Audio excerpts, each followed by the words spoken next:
കേൾക്കുന്നതായ ഈ നല്ല ദൂതിനായി നന്ദിയോടെ സ്തോത്രം. 1 കൊരിന്ത്യർ ലേഖനം 15-ാം അധ്യായം ഒറ്റ വാക്യം 20-ാം വാക്യത്തിലേക്കാണ് നമ്മുടെ ശ്രദ്ധയെ തിരിക്കുന്നത്. 1 കൊരിന്ത്യർ ലേഖനം 15-ാം അധ്യായം 20-ാം വാക്യം, ഒരു വാക്യം മാത്രം.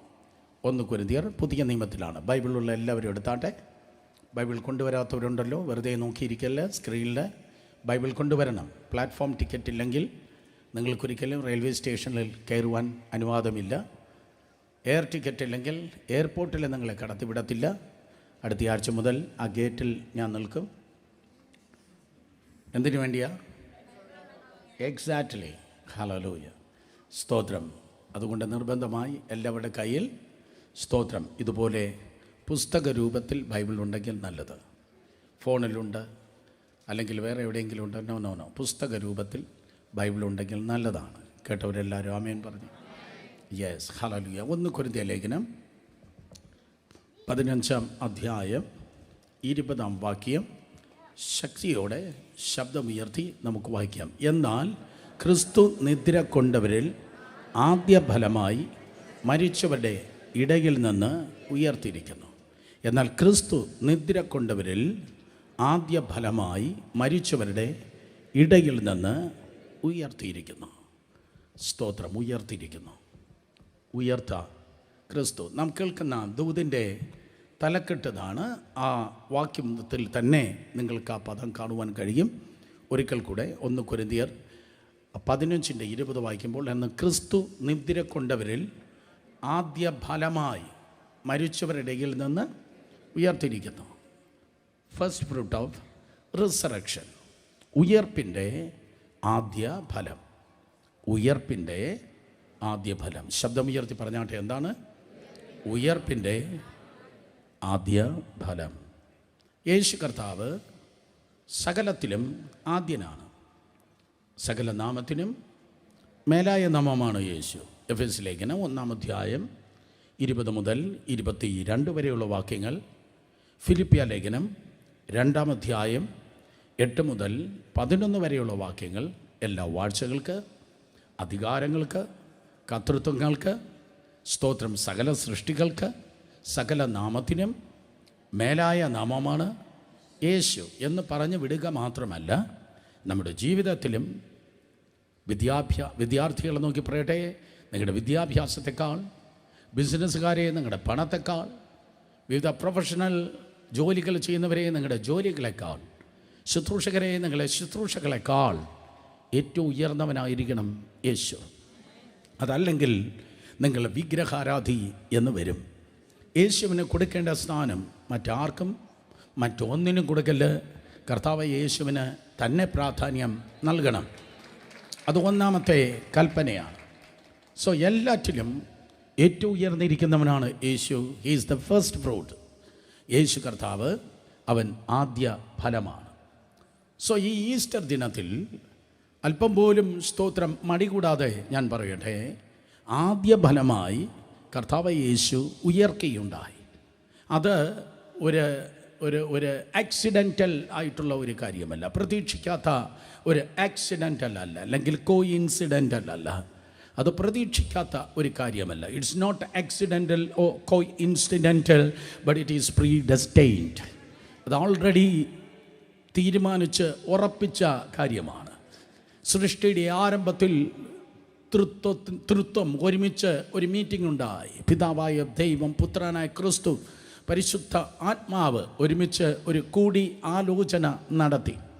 കർത്താവ് പറഞ്ഞു, നാം നമ്മുടെ സാദൃശ്യപ്രകാരം ഇതാ മനുഷ്യനെ നിർമ്മിപ്പാൻ പോകുകയാണ്, മനുഷ്യൻ ഉണ്ടാക്കുവാൻ പോകുന്നു. പക്ഷേ പ്രീഡെസ്റ്റൈൻ ദൈവത്തിന് ഇന്നലെയും ഇന്നും മാത്രമല്ല, ദൈവത്തിന് നാളെയും അറിയാം. അവൻ സർവജ്ഞാനിയാണ്. മനുഷ്യനെ സാത്താന് നിങ്ങളുടെ ഫ്യൂച്ചർ അറിയത്തില്ല, പക്ഷേ ദൈവത്തിന് അറിയാം. നിങ്ങളുടെ മെയ് എങ്ങനെയാണ്, നിങ്ങളുടെ 2026 എങ്ങനെയാണ്, 2035 എങ്ങനെയാണ്, ദൈവത്തിന് നിങ്ങളുടെ നാളെ നന്നായിട്ട് അറിയാം. അവൻ പ്ലാനിങ്ങിൻ്റെ ദൈവമാണ്. ദൈവത്തിൻ്റെ പ്ലാനിനെ മറിക്കാനും ദൈവത്തിൻ്റെ കരങ്ങളെ മടക്കുവാനും കഴിവുള്ള ഒരു ഭൂതത്താനും നരകത്തിലില്ല, ഒരു മനുഷ്യനുമില്ല. സോ പ്ലാനിങ്ങിൻ്റെ ദൈവം സ്തോത്രം മനുഷ്യനെ നിർമ്മിക്കുമ്പോൾ പറഞ്ഞു, ഈ നാം നിർമ്മിക്കാൻ പോകുന്നതായ മനുഷ്യൻ പാപം ചെയ്യും. ദൈവത്തിൻ്റെ സന്നിധിയിൽ നിന്ന് വീണു പോകും. ഉടനെ തൃത്വത്തിൽ രണ്ടാമൻ പറഞ്ഞു, ഡോണ്ട് വരി, അവൻ പാപം ചെയ്താലും ഞാൻ അവൻ്റെ പാപത്തിൻ്റെ പരിഹാരത്തിനായി ഈ ലോകത്തിലേക്ക് കടന്നു വരാം. ഞാൻ പാപത്തിൻ്റെ പരിഹാരത്തിനായി ഈ ലോകത്തിൽ വന്ന്, ഭൂമിയിൽ വന്ന് ഞാൻ മരിച്ച് അടക്കപ്പെടാം. അപ്പോൾ തൃത്വത്തിൽ മൂന്നാമൻ പറഞ്ഞു, ഒന്നാമനായ പിതാവിൻ്റെ പ്ലാനിൻ പ്രകാരം മനുഷ്യനെ നിർമ്മിച്ച് മനുഷ്യൻ പാപം ചെയ്യുമ്പോൾ രണ്ടാമൻ പറഞ്ഞു, ഇതാ ഞാൻ വന്ന് മരിച്ച് അടക്കപ്പെടാം. അപ്പോൾ മൂന്നാമനായ പരിശുദ്ധാത്മാവ് പറഞ്ഞു, ഡോണ്ട് വരി, നീ ദൈവഹിതത്തിൽ നിൽക്കുന്നത് കൊണ്ട് ഞാൻ വന്ന് നിന്നെ ഉയർപ്പിച്ചോളാം. ഇന്ന് പകലും എനിക്ക് പറവാനുള്ളത്, എല്ലാം അനുകൂലമായിട്ടല്ല, പലതും വെല്ലുവിളിയായിരിക്കാം, പ്രശ്നമായിരിക്കാം. പക്ഷേ ഈ പുസ്തകമനുസരിച്ച് ആരെങ്കിലും നിൽക്കുന്നെങ്കിൽ നിങ്ങൾ നാറി പുഴുത്ത് തകർന്നു പോകാൻ കർത്താവ് അനുവദിക്കത്തില്ല. കർത്താവ് നിങ്ങളെ ഉദ്ധരിക്കും. ദൈവത്തിൻ്റെ ഹിതത്തിൽ ജീവിക്കുന്ന വ്യക്തിത്വങ്ങളെ നിശ്ചയമായി യേശു കർത്താവ് ഉയർത്തും. അവർ നിങ്ങളെ അത്ഭുതകരമായി വിടുവിക്കുക തന്നെ ചെയ്യും. കേൾക്കുന്നവർ ആമേൻ പറഞ്ഞാണ്. സോ ഈ ദിവസം സ്തോത്രം മനസ്സിലാക്കണമേ. അങ്ങനെ ദൈവത്തിൻ്റെ പ്രീഡെസ്റ്റൈൻ ആയിട്ടുള്ള ദൈവത്തിൻ്റെ അനാദി തീരുമാനമായിരുന്നു യേശു കർത്താവിൻ്റെ ഉയർപ്പ് എന്ന് പറയുന്നത്. സോ നമ്മളെല്ലാവരും ഡയറി എഴുതുന്നത് അന്നത്തെ ദിവസം കഴിഞ്ഞിട്ടാണ്. പക്ഷേ യേശു കർത്താവിനെ സംബന്ധിച്ച് അങ്ങനെയല്ല. അവനെക്കുറിച്ച് സകലതും എഴുതി കഴിഞ്ഞു. അവനെക്കുറിച്ച് സകല പ്രവാചകന്മാരെയും എഴുതിയതനുസരിച്ചാണ് യേശു ജീവിച്ചത്. കർത്താവ് ജീവിച്ചത്, കർത്താവ് ശുശ്രൂഷിച്ചത്, കർത്താവ് യാത്ര ചെയ്തത്, സകലതും സ്തോത്രം തന്നെക്കുറിച്ച് പ്രവാചകന്മാർ പറഞ്ഞത് അനുസരിച്ചാണ്.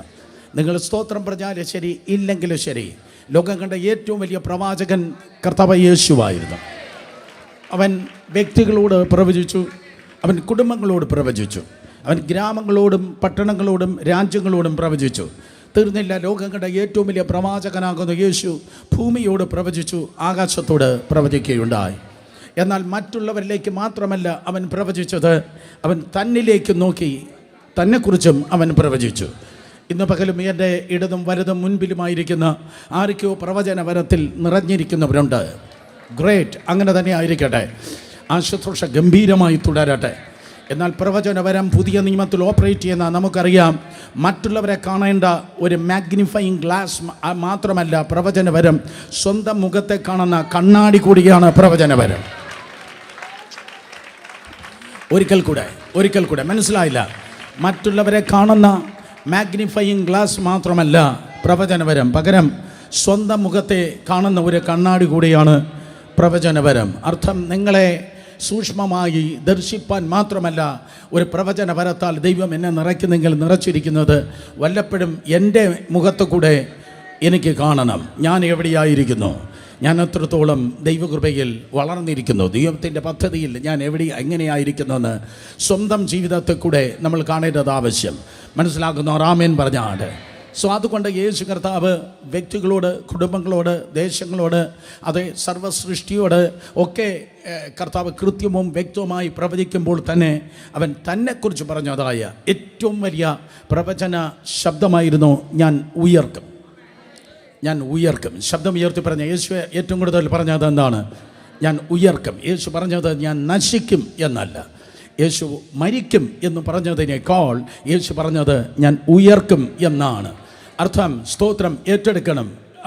In the name of Jesus, hallelujah. പ്രശ്നങ്ങൾ കാണും, വെല്ലുവിളി കാണും, പക്ഷെ നീ നാശമല്ല പറയേണ്ടത്, മരണമല്ല പറയേണ്ടത്.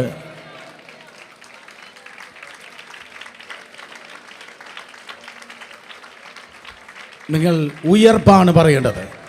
കേട്ടവർ ആമേൻ പറഞ്ഞാണ്. നിങ്ങൾ ഉയർപ്പാണ് പറയേണ്ടത്. ലോകം കണ്ട ആദ്യത്തെ കൃഷിക്കാരൻ കർത്താവാണ്.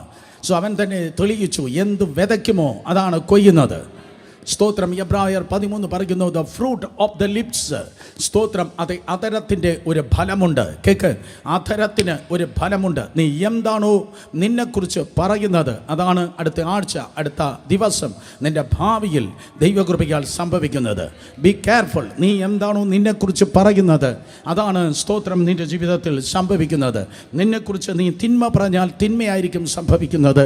Be careful. നിന്നെക്കുറിച്ച് തിന്മയല്ല പറയേണ്ടത്. സ്തോത്രം. നിന്നെക്കുറിച്ച് കുറിച്ച് സ്തോത്രം നന്മ തന്നെ പറയണം. സ്തോത്രം. നിങ്ങൾക്ക് ഞാനൊരു അടിസ്ഥാനമിട്ട് ഇന്ന് പകൽക്കാലം ദൈവകൃപയാൽ മുന്നോട്ട് പോകട്ടെ. സ്തോത്രം. ഒരു കാരണവശാലും തിന്മയല്ല പറയേണ്ടത്, നന്മയാണ് പറയേണ്ടത്. തിന്മ പറഞ്ഞാൽ തിന്മ ഭവിച്ചിരിക്കും.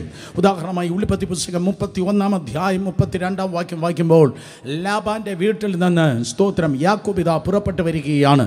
വഴിയിൽ ലാബാൻ ഓടി വന്ന് അവന് ചേസ് ചെയ്ത് ഇപ്രകാരം തടഞ്ഞു നിർത്തി ചോദിക്കുന്നു, ഹേ ഈ യാക്കോബേ, നീ വന്നു എൻ്റെ വിഗ്രഹങ്ങളെ കൂടെ അല്ലെങ്കിൽ എൻ്റെ ദൈവങ്ങളെ കൂടെ നീ കൊണ്ടുവന്നത് എന്താണ്? അപ്പോൾ യാക്കോബ് പുറപ്പെട്ടപ്പോൾ 2 കൂട്ടമായിട്ടാണ് പുറപ്പെട്ടത്. ഒന്ന് ലേയുടെ ട്രൂപ്പ്, ലേയ, മറ്റൊന്ന് റാഹേൽ.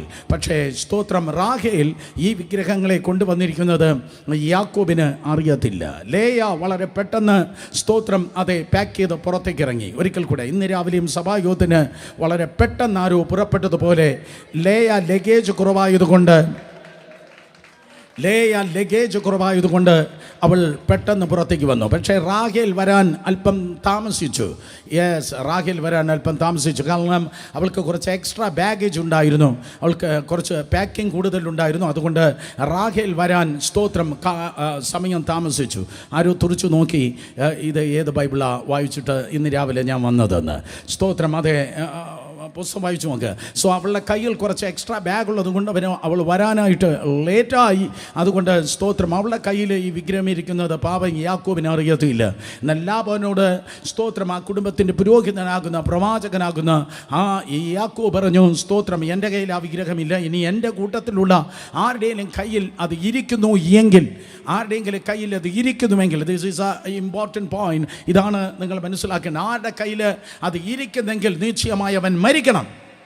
ആരുടെ കയ്യിൽ ഇത് ഇരിക്കുന്നു അവൻ നിശ്ചയമായിട്ട് മരിക്കണം. സ്തോത്രം. അതേ, തിരുവചനത്തിൽ നിങ്ങൾക്ക് കാണാൻ കഴിയും. തുടർന്നുള്ളതായ സമയത്ത് സ്തോത്രം അവൻ മുന്നിലേക്ക് കടന്നുപോയി. സ്തോത്രം ആ യാത്ര തീരുന്നതിന് മുൻപ് ഫ്രാത്തിന് അടുക്കുന്നതായ സമയത്ത് റാഹേൽ മരിച്ചുപോയി. കാരണം സ്തോത്രം അതെ, യാക്കോബ് എന്താണോ പറഞ്ഞത് തൻ്റെ കുടുംബത്തിൽ ഭവിച്ചിരിക്കുന്നു. അത് സാധാരണ ആർക്കെങ്കിലും ഭവിച്ചിരുന്നെങ്കിൽ കുഴപ്പമില്ലായിരുന്നു. പക്ഷേ അത് സംഭവിപ്പാൻ ഒരിക്കലും പാടില്ലാത്ത വ്യക്തികൾ തന്നെ സംഭവിച്ചിരിക്കുന്നു.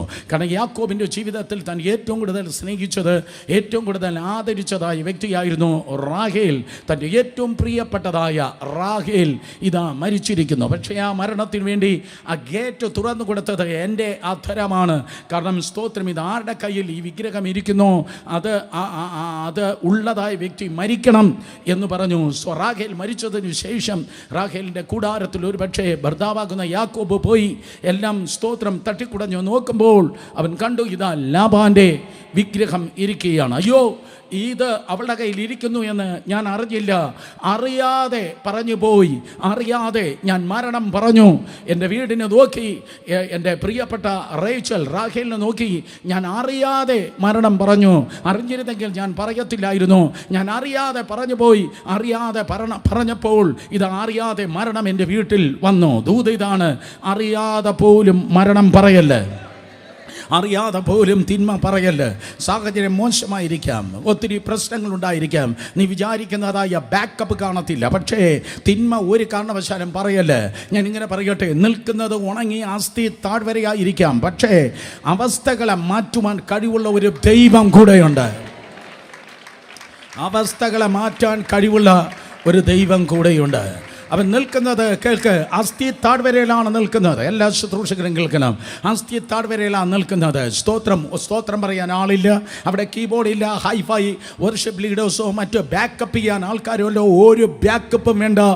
ദൈവം അനുകൂലമെങ്കിൽ പ്രതികൂലമാര്. ഈ പുസ്തകമെടുത്ത് ദൈവകൃപയാൽ ഞാൻ പറയട്ടെ, കർത്താവിൽ നീ ട്യൂൺഡാണെങ്കിൽ, നീ ദൈവത്തിൽ കണക്റ്റഡ് ആണ് എങ്കിൽ, നീ എഴുന്നേൽക്കുന്നത് പോലെയല്ല, 10 ആത്മാക്കളെ കൊണ്ട് മാത്രമേ നീ ഇരിക്കത്തുള്ളൂ. അതുകൊണ്ട് അതുകൊണ്ട് ദൈവകൃപയാൽ സ്തോത്രം എന്നെ കേൾക്കുന്ന സഹോദരി സഹോദരന്മാരെ, സാഹചര്യം നോക്കി ഒരു കാരണവശാലും തിന്മ പറയല്ല. മക്കളെ പിടിച്ചു വച്ച് നന്മ പറഞ്ഞാട്ടെ, അനുഗ്രഹങ്ങളെ പറഞ്ഞാട്ടെ, ജീവൻ പറഞ്ഞാട്ടെ. യാക്കോബ്, അബ്രഹാമിൻ്റെ കൊച്ചുമകൻ യാക്കോബ് മരണം പറഞ്ഞു.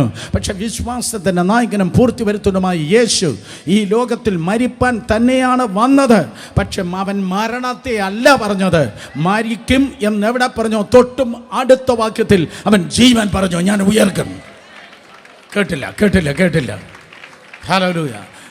യേശു കർത്താവ് ഈ ലോകത്തിൽ വന്നത് മരിപ്പാൻ തന്നെയാണ്. മത്തായി സുവിശേഷം 20:28, മർക്കോസ് 10:45, മനുഷ്യപുത്രൻ മറ്റുള്ളവർക്ക് വേണ്ടി പറഞ്ഞാട്ടെ ജീവനെ നൽകുവാൻ വന്നിരിക്കുന്നു. ശബ്ദം ഉയർത്തി പറഞ്ഞേ, മനുഷ്യപുത്രൻ മറ്റുള്ളവർക്ക് വേണ്ടി ജീവനെ നൽകുവാൻ വന്നിരിക്കുന്നു. കേട്ടില്ല. ഒരിക്കൽ കൂടെ ഞാൻ പറഞ്ഞതിന് ശേഷം ശബ്ദം ഉയർത്തി പറഞ്ഞേ, മനുഷ്യപുത്രൻ മറ്റുള്ളവർക്ക് വേണ്ടി ജീവനെ നൽകുവാൻ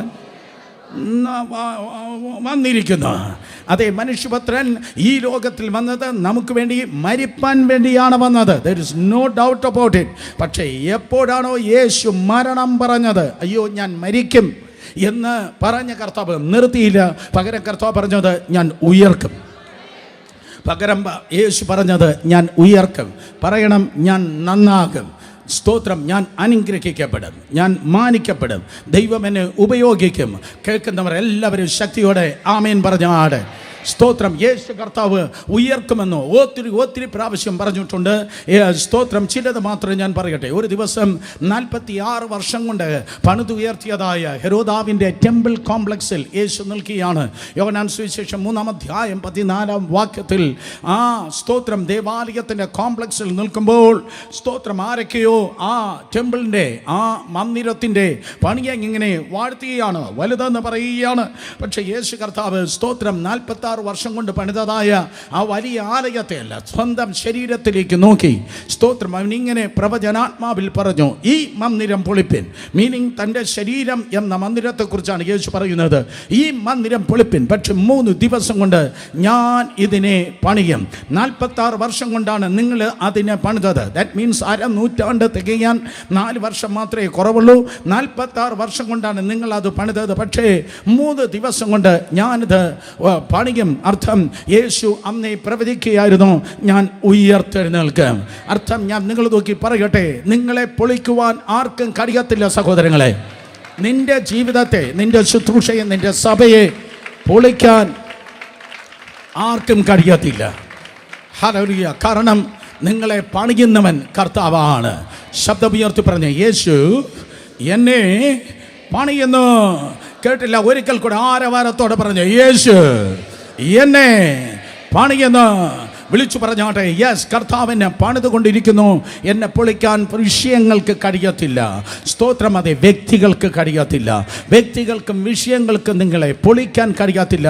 കാരണം ഉയർപ്പിൻ്റെ സന്ദേശം ഇതാണ്, യേശു നിങ്ങളെ പണിയുന്നു. സ്തോത്രം. അതെ, ഉയർപ്പിൻ്റെ മറ്റൊരു സന്ദേശമാണ്, പ്രതിസന്ധികളിൽ നിന്ന് നിങ്ങൾ പുറത്തു വന്നിരിക്കും. പ്രതിസന്ധികളിൽ നിന്ന് പുറത്തു കൊണ്ടുവരുന്നതാണ് ഉയർപ്പിൻ്റെ ശബ്ദം. നിങ്ങളെ പണിയുന്നതാണ് ഉയർപ്പിൻ്റെ ശബ്ദം എന്നതുപോലെ പ്രതിസന്ധികളും വെല്ലുവിളികളിൽ നിന്ന് നിങ്ങളെ പുറത്തു കൊണ്ടുവരുന്നതാണ് ഉയർപ്പിൻ്റെ ശബ്ദം.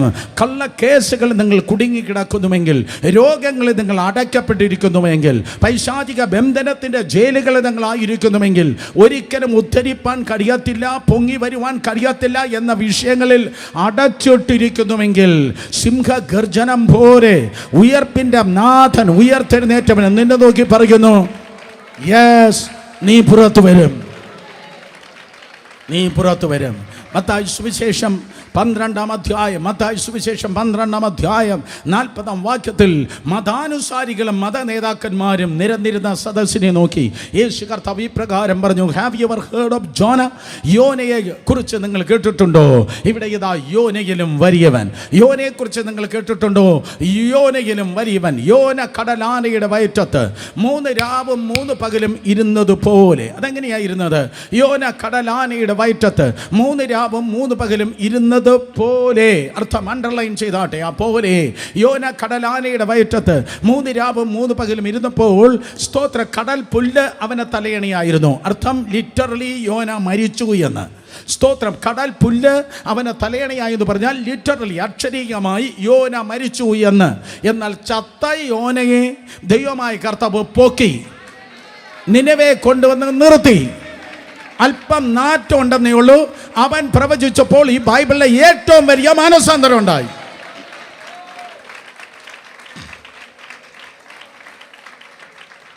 ഹല്ലേലൂയ. പത്രോസ് യോനയും തമ്മിൽ സ്വർഗത്തിൽ വെച്ച് കണ്ടുമുട്ടി എന്നിരിക്കട്ടെ. പത്രോസ് ഇപ്രകാരം എക്സൈറ്റഡ് ആ യോനെ കണ്ടപ്പോൾ ചോദിച്ചു കാണും, സ്തോത്രം, ഇടോ ഞാൻ യെരൂശലേമിൽ 3000 പേരെ സ്നാനപ്പെടുത്തിയുള്ളൂ. എനിക്ക് യെരൂശലേമിൽ 3000 പേരെ കിട്ടിയുള്ളൂ. നിനക്ക് 1,20,000 പേരെ കിട്ടി. ഓ കമോൺ ബോയ്, ഹല്ലേലൂയ. നിനക്ക് 1,20,000 പേരെ കിട്ടി. ഇടോ സ്തോത്രം. വേദപുസ്തകത്തിലെ ഏറ്റവും വലിയ ശുശ്രൂഷ, ചത്ത് കടന്നവന് ജീവൻ കൊടുത്ത് ദൈവം കൊണ്ടുവന്ന് ദൈവം അവരിലൂടെ ചെയ്യിപ്പിച്ചുവെങ്കിൽ എല്ലാം തീർന്നു ബ്രദർ, എല്ലാം തകർന്നു, അടിഞ്ഞു, അടിത്തട്ടിലായി എന്ന് പറയുന്ന ആരെങ്കിലും എന്നെ കേൾക്കുന്നെങ്കിൽ ഇന്ന് പകൽ നിന്റെ അരികിൽ നിൽക്കുന്ന കർത്താവ് പറയുന്നു, I am the resurrection and life. ഞാൻ തന്നെ പുനരുത്ഥാനവും ജീവന്.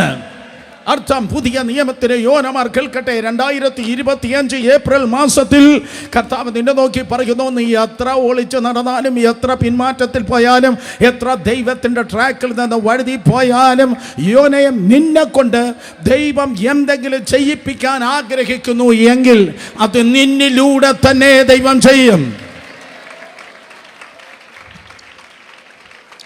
നിന്റെ കൊയ്ത്തിനെ വേറെ ആർക്കും തട്ടിയെടുപ്പാൻ കഴിയത്തില്ല. നിന്നിലൂടെയുള്ള ദൈവത്തിൻ്റെ പദ്ധതിയെ ഒരു കൊടുങ്കാറ്റിനും ഒരു കടലാനയ്ക്കും വിഴുങ്ങാനും കഴിയത്തില്ല, തടയാനും കഴിയത്തില്ല. കേൾക്കുന്നവർ കരങ്ങളെ ഉയർത്തി ഹല്ലേലൂയ പറഞ്ഞ്. യോന കടലാനയുടെ വയറ്റത്ത് 3 രാവും 3 പകലും ഇരുന്നത് പോലെ മനുഷ്യപുത്രൻ ഭൂമിക്കുള്ളിൽ 3 രാവും 3 പകലും ഇരിക്കും. യേശു കർത്താവ് ഉയർപ്പിൻ്റെ ശബ്ദമാണ് അതേ പറഞ്ഞത്. വീണ്ടും വേദപുസ്തകം പറയുന്നു, സ്തോത്രം, മത്തായി സുവിശേഷം 20-ാം അധ്യായം 18-19 വാക്യങ്ങൾ വായിക്കുമ്പോൾ, ലൂക്കോസ് സുവിശേഷം 9-ാം അധ്യായം 22-ാം വാക്യം വായിക്കുമ്പോൾ കർത്താവ് സ്തോത്രം പറഞ്ഞത്, എന്നെ അവന്മാർ കൊല്ലാൻ കാത്തിരിക്കുകയാണ്, അതുകൊണ്ട് നമുക്കിനി യെരൂശലേമിൽ പോകണ്ട, നമുക്ക് മാറി നടക്കാം എന്നല്ല കർത്താവ് പറഞ്ഞത്. നോക്ക്, നാം യെരൂശലേമിലേക്ക് പോകുന്നുവല്ലോ. ദാറ്റ് മീൻസ് സ്തോത്രം, യെരൂശലേമിൽ ട്രാപ്പുണ്ട് എന്ന് മനസ്സിലാക്കി, യെരൂശലേമിൽ കൊലപാതക ശ്രമമുണ്ട്, എന്നെ കൊല്ലുവാൻ കാത്തിരിക്കുന്ന മനസ്സിലാക്കി കർത്താവ് പറയുന്നു, വാ. 12 പേരെ വിളിച്ചിട്ട് പറഞ്ഞു, വാ നമുക്ക് ഇങ്ങോട്ട് പോകാം, നമുക്ക് യെരൂശലേമിലേക്ക് പോകാം. നാം യെരൂശലേമിലേക്ക് പോകുന്നുവല്ലോ. അവിടെ മനുഷ്യപുത്രൻ മഹാപുരോഹിതന്മാർക്കും ശാസ്ത്രന്മാർക്കും ഏൽപ്പിക്കപ്പെടും. അവർ അവന് മരണശിക്ഷ കൽപ്പിച്ച് പരിഹസിപ്പാനും തല്ലുവാനും ക്രൂശിപ്പാനും അവനെ സകല ജാതികൾക്കും ഏൽപ്പിക്കും. അടുത്ത ശബ്ദം എല്ലാവരും, അടുത്ത വാക്യം എല്ലാവരും ഷൗട്ട് ചെയ്ത് വായിച്ചേ. എന്നാൽ 3-ാം നാൾ അവൻ ഉയർത്തെഴുന്നേൽക്കും. ഗ്ലോറി.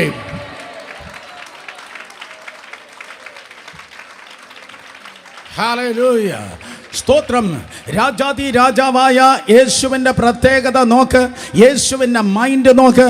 അവൻ പ്രശ്നം കണ്ടിട്ട് ഒഴിഞ്ഞു പോയതേ ഇല്ല. അവൻ പ്രശ്നം കണ്ടിട്ട് അവനെ കൊല്ലാൻ വേണ്ടി അവർ കാത്തിരിക്കുകയാണ്. യഹൂദ മതം, സ്തോത്രം, റോമ സാമ്രാജ്യം, 2 കക്ഷികൾ പണ്ട് വൈരത്തിലായിരുന്നു. ഇപ്പോൾ അവർ ഒന്നുചേർന്ന് യേശുവിനെ കൊല്ലുവാൻ വേണ്ടി കാത്തിരിക്കുന്നു എന്ന് പറഞ്ഞിട്ട് യേശു കർത്താവ് സ്തോത്രം അതേ വഴിമാറിപ്പോയില്ല. കഴിഞ്ഞ ആഴ്ച ഇതേ യൂട്യൂബ് ചാനലിൽ നിങ്ങൾ കേട്ടതുപോലെ കർത്താവ് ദൈവത്തിൻ്റെ കഴുകനെ പോലെയായിരുന്നു. കഴുകൻ്റെ പ്രത്യേകത, ഹീസ് എ സ്റ്റോം ലവർ. സ്തോത്രം. കൊടുങ്കാറ്റിനെ ഭയപ്പെടാത്തവനാണ് കഴുകൻ. കമോൺ, ദൈവത്തിന്റെ കഴുകന്മാർ ആരെങ്കിലും എന്നെ കേൾക്കുന്നെങ്കിൽ ആമേൻ പറഞ്ഞേ. Yes, yes. വെല്ലുവിളികൾ എനിക്കൊരു രസമാണ്, പ്രശ്നങ്ങൾ എനിക്കൊരു രസമാണ്.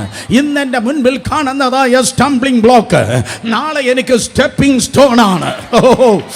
ഇന്നെൻ്റെ മുൻപിൽ കാണുന്നതായ ഇടർച്ചക്കല്ല് നാളെ എനിക്ക് ചവിട്ടുപടിയാണ്. Come on come on come on. ഇന്നെൻ്റെ സ്റ്റംബ്ലിംഗ് ബ്ലോക്ക് നാളെ എൻ്റെ സ്റ്റെപ്പിംഗ് സ്റ്റോൺ ആണ്, യേശുവിൻ്റെ നാമത്തിൽ. അതുകൊണ്ട് സ്തോത്രം, അതേ നിയോഗമുള്ളവർ എന്ന് പറയട്ടെ. വെല്ലുവിളി എനിക്ക് ഉണ്ടാകല്ലേ എന്നല്ല എനിക്ക് പ്രാർത്ഥന, പ്രശ്നം എനിക്ക് ഉണ്ടാകല്ലേ എന്നല്ല എൻ്റെ പ്രാർത്ഥന. നിങ്ങൾ വന്നത് സ്റ്റെപ്പ് കയറിയായിരിക്കാം, ചിലർ വന്നത് ലിഫ്റ്റ് കയറിയായിരിക്കാം. നിങ്ങൾ ലിഫ്റ്റിൽ വന്നാലും അതേ സ്റ്റെപ്പിൽ വന്നാലും ഞാൻ പറയട്ടെ, പലപ്പോഴും എന്നെ ഇവിടെ എത്തിച്ചത് ജീവിതത്തിൻ്റെ കൊടുങ്കാറ്റുകളാണ്, പെരുങ്കാറ്റുകളാണ്. ഒരു കാറ്റ് നിനക്ക് നേരെ നിന്നെ നിലംപരിചാകുവാൻ സ്തോത്രം വീശുന്നു എങ്കിൽ, ഈ ലോകത്തിന്റെ കാറ്റ് നിന്നെ നിലംപരിചാക്കാൻ, നിന്നെ തകർത്തിടുവാൻ വീശുന്നു എങ്കിൽ, ദൈവത്തിന്റെ ചുഴലിക്കാറ്റ് നിന്നെ ഉയർത്തുവാൻ നിന്റെ മേൽ വീശുന്നു. ഹല്ലേലൂയ. രണ്ടുപേരെ തൊട്ട് പറഞ്ഞാട്ടെ, പ്രശ്നങ്ങളെ പേടിക്കല്ലേ പറഞ്ഞാട്ടെ, പ്രശ്നങ്ങളെ കണ്ട് പേടിക്കല്ലേ. യേശു കർത്താവ് മരണത്തെ കണ്ട് പേടിച്ചില്ല, യഹൂദ മതത്തെ, റോമ സാമ്രാജ്യത്തെ കണ്ട് കർത്താവ് പേടിച്ചില്ല. അവൻ പറഞ്ഞു, come let's go to Jerusalem, യെരുശലേമിലേക്ക് നമുക്ക് പോകാം. കേൾക്കുന്നവർ ആമേൻ പറഞ്ഞാട്ടെ. ക്രൂശിനെ കണ്ട കർത്താവ് റിവേഴ്സ് ഗിയർ ഇട്ട് പിന്നിലേക്ക് പോയില്ല, പകരം അവൻ ക്രൂശിലേക്ക് പോയി. യേശു ക്രൂശിനെ ജയിച്ച് അവൻ ഉയർത്തെഴുന്നേറ്റ്. ഓ, നിങ്ങൾ മിണ്ടുന്നില്ല. നിങ്ങൾ ഏത് ക്ലബിലാണ്? ആരാ നിങ്ങളുടെ പാസ്റ്റർ? ഖമാൻ, പേടിച്ചിരിക്കാതെ. ഖമാൻ, ഹല്ലേലൂയ, സ്തോത്രം. നീ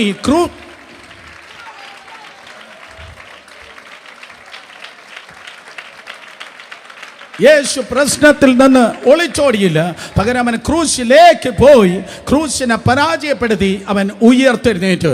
in the name of Jesus 100% ഗ്യാരണ്ടിക്കാൻ ഞാൻ പറയുന്നു, നിനക്ക് നേരെ പണം വിടർത്തി നിൽക്കുന്ന സർപ്പം പോലെയുള്ള എന്തെങ്കിലും വിഷയങ്ങളുണ്ടെങ്കിൽ, in the name of Jesus അത് നിന്റെ മുൻപിൽ തോറ്റിരിക്കും.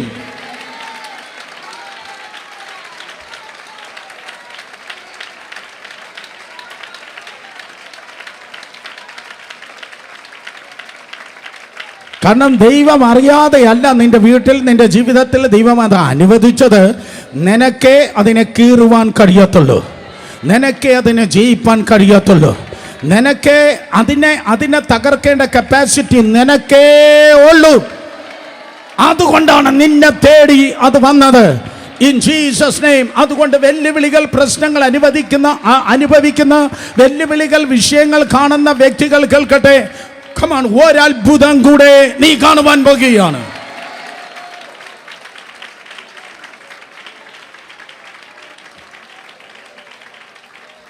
രണ്ടുപേരെ തൊട്ട് പറ, ഒരത്ഭുതം കൂടെ ഞാൻ കാണും. പെട്ടെന്ന് പറഞ്ഞേ, ഒരത്ഭുതം കൂടെ ദൈവകൃപയാൽ നീ കാണും. ഹല്ലേലൂയ. അതുകൊണ്ട് ക്രൂശ് ഒരിക്കലും യേശുവിനെ സംബന്ധിച്ചു തിന്മയല്ല, ക്രൂശ് നന്മയാണ്.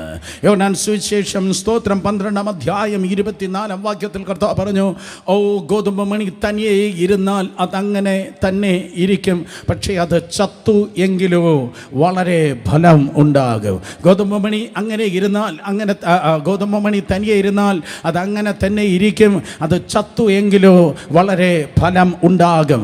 ഓ, യങ് ജനറേഷനെ നോക്കി ഞാൻ പറയട്ടെ, നിങ്ങൾ വർധനവ് ആഗ്രഹിക്കുന്നു എങ്കിൽ, നിങ്ങളൊരു കൊയ്ത്തിനെ ആഗ്രഹിക്കുന്നു എങ്കിൽ, നീ ഫ്രിഡ്ജിലും അലമാരയിലും നിന്റെ കംഫർട്ട് സോണിലും അല്ല ഇരിക്കേണ്ടത്. നിന്റെ കംഫർട്ട് സോണിലിരുന്ന് നശിക്കുന്നതല്ല ആത്മീയ ജീവിതം. Take some adventure. സ്തോത്രം. അതെ, ഒരു അഡ്വഞ്ചറസായി, സ്തോത്രം, സാഹസികമായി നിലത്ത് വീണ് നശിക്കാനായി ദൈവകരങ്ങളിൽ അങ്ങ് ഇട്ടുകൊടുക്കുമ്പോൾ, നിലത്ത് വീഴുമ്പോൾ, കൃപയില്ലാത്തവരും കൃപ കളഞ്ഞവരും കൃപയില്ലാത്തവരും നീ നിലത്ത് വീഴുമ്പോൾ പറയും, ദൈവം നിന്നെ അടക്കിയെന്ന്. നിലത്ത് കിടക്കുമ്പോൾ, നിലത്ത് വീഴുമ്പോൾ നിന്നെ നോക്കി മറ്റുള്ളവർ പറയുമായിരിക്കും, ദൈവം നിന്നെ അടക്കിയെന്ന്. നോ നോ നോ നോ, നീ നിലത്ത് കിടക്കുമ്പോൾ ദൈവം നിന്നെ അടക്കിയതല്ല, അടുത്ത വർധനവിന് വേണ്ടി ദൈവം നിന്നെ പ്ലാൻ ചെയ്തിരിക്കുകയാണ്.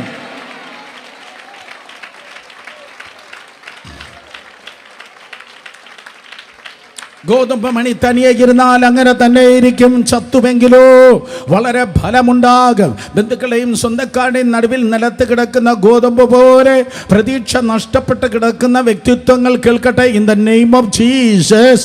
യേശുവിൻ നാമത്തിൽ ആർക്കും ചിന്തിപ്പാൻ കഴിയാത്ത ഒരു കൊയ്ത്തിന് വേണ്ടി ദൈവം നിന്നെ ഒരുക്കിക്കൊണ്ടിരിക്കുന്നു.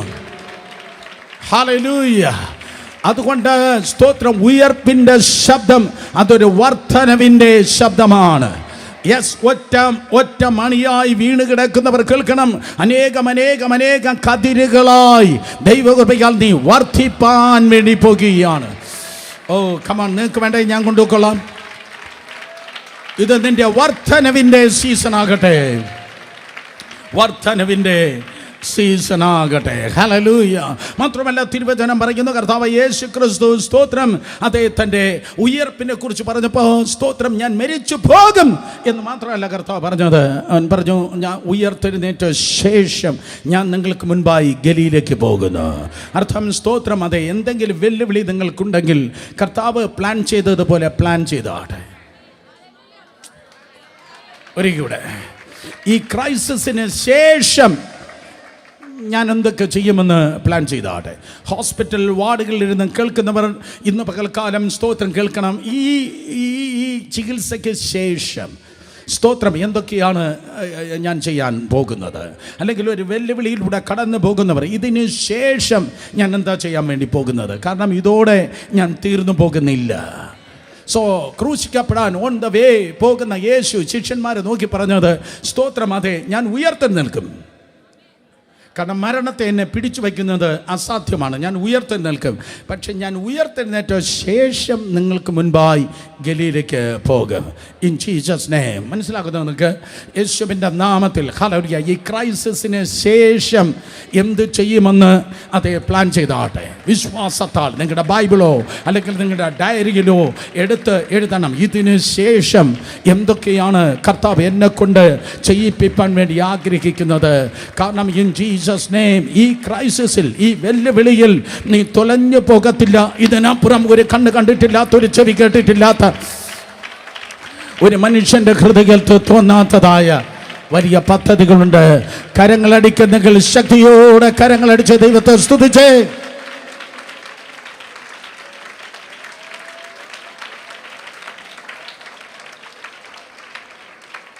അവസാനമായി വളരെ ആവേശത്തോട് പറയട്ടെ, അവിടെ ഒരു ലോക്കൽ രാജാവ് ഉണ്ടായിരുന്നു. വർഷങ്ങൾക്ക് മുമ്പ് കർത്താവ് എനിക്ക് തന്ന ഒരു ദൂതാണിത്. കാരണം ഞങ്ങളുടെ സ്വന്തം ദേശത്ത് ഒരു വലിയ സ്തോത്രം, അതെ, മത നേതാവ് വന്ന് 38 മൈക്ക് ഇങ്ങനെ ചുറ്റും വെച്ച് 1997 98 ഇങ്ങനെ പ്രസംഗിച്ചു. 38 മൈക്രോഫോൺ തൻ്റെ ചുറ്റും വെച്ച് സ്തോത്രം താൻ പ്രസംഗിച്ചു. അദ്ദേഹം പറഞ്ഞു, ഇവിടെ നിന്ന് ഒരു ചെറുക്കൻ എഴുന്നേറ്റിട്ടുണ്ട്, അവൻ്റെ പേര് സുരേഷ് ബാബു എന്നാണ്. അടുത്ത വ്യാഴാഴ്ച അവൻ ഇന്ന സ്കൂളിൽ സ്കൂൾ ഗ്രൗണ്ടിൽ പ്രസംഗിക്കുന്നു. സുജിത്തിനറിയാനേക്കാൾ ബെറ്ററായിട്ട് സ്തോത്രം, അതെ, അടുത്ത വ്യാഴാഴ്ച, ഇന്ന് ഞായറാഴ്ചയാണ്, അടുത്ത വ്യാഴാഴ്ച ഇന്ന സ്കൂൾ ഗ്രൗണ്ടിൽ അവൻ പോയി പ്രസംഗിക്കുന്നു. നിങ്ങൾ പോയി അവൻ്റെ തല വെട്ടണം. ഹല്ലേലൂയ. നിങ്ങൾ പോയി അവൻ്റെ തല വെട്ടണം. അപ്പോൾ 38 മൈക്ക് അദ്ദേഹത്തിൻ്റെ മുന്നിലുണ്ടായിരുന്നു. നിങ്ങൾ ചോദിക്കുക, അങ്ങളെ അത്രയും മൈക്ക് വെച്ച് എന്തിനാണ്? മക്കളെ, എൻ്റെ ചുറ്റും വരുന്ന ഒരെണ്ണം മാത്രമേ വർക്ക് ചെയ്യുന്നുള്ളായിരുന്നു, ബാക്കിയുള്ളൊന്നും വർക്ക് ചെയ്യുന്നില്ലായിരുന്നു. അതുകൊണ്ടാണ് അത്രയും മൈക്ക് വെച്ച് പറഞ്ഞത്. സ്തോത്രം, നിങ്ങൾ പോയി അവൻ്റെ തലവെട്ടണം. സ്തോത്രം, അതെ, തലവെട്ടണം. ഒരു കേസും ഇല്ലാതെ നിങ്ങളെ ഞാൻ പുറത്തിറക്കിക്കൊള്ളും. നിങ്ങൾ ചോദിക്കും, അമ്മ പറഞ്ഞവൻ എവിടെ പോയി? അയാൾ അസ്ഥി ഇന്ന് പകലും മണ്ണിനടിയിൽ ദ്രവിച്ചു കൊണ്ടിരിക്കുമ്പോൾ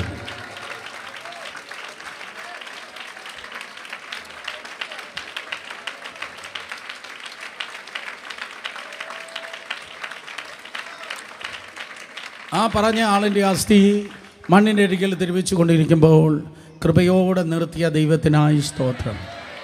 അഹങ്കാരമല്ല, താഴ്മയോടെ ദൈവത്തിൻ്റെ സന്നിധിയിൽ ഞാൻ പറയട്ടെ, നിങ്ങളെ തടയുവാൻ ഒന്നിനും കഴിയത്തില്ല, ആർക്കും കഴിയത്തില്ല.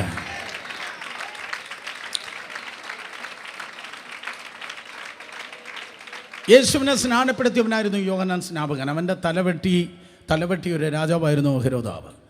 അവൻ തലവെട്ടിയിട്ട് ആ വാളിങ്ങനെ കഴുകുമ്പോൾ ഹെരോദാവ് ഇങ്ങനെ പറഞ്ഞു, ഇവനേക്കാൾ പവർഫുള്ളായ വേറൊരാളുണ്ട്, അവന് വേണ്ടിയാണ് ഈ വാള് കഴുകുന്നത്. യോഹന്നാനാണെങ്കിൽ പ്രസംഗം മാത്രമേ ഉള്ളൂ, വചനം മാത്രമേ ഉള്ളൂ. മറ്റവനാണെങ്കിൽ അങ്ങനെയല്ല, ശക്തിയും കൂടെയുണ്ട്. അവൻ്റെ മുമ്പിൽ രോഗികൾ സൗഖ്യമാകുന്നു, ഭൂതം വിട്ടുപോകുന്നു, മരിച്ചവർ ഉയർക്കുന്നു, കുഷ്ഠരോഗികൾ ശുദ്ധരാകുന്നു. അതുകൊണ്ട് സ്തോത്രം, ഇനി ഈ വാള് കഴുകി ഞാൻ സൂക്ഷിക്കുന്നത് അവൻ്റെ തല വെട്ടാൻ വേണ്ടിയാണ്. അത് കേട്ടിട്ട് ആൾക്കാർ ഓടി വന്ന് യേശുവിനോട് പറഞ്ഞു, ഇതാ ഹെരോദാവ് യോഹന്നാൻ സ്നാപകൻ്റെ തലവെട്ടിയതുപോലെ നിൻ്റെ തലവെട്ടാൻ വേണ്ടി പോകുകയാണ്. അത് കേട്ടപ്പോൾ അയ്യോ എനിക്ക് ഭയങ്കര പേടിയാകുന്നു പത്രോസേ എന്നല്ല യേശു പറഞ്ഞത്.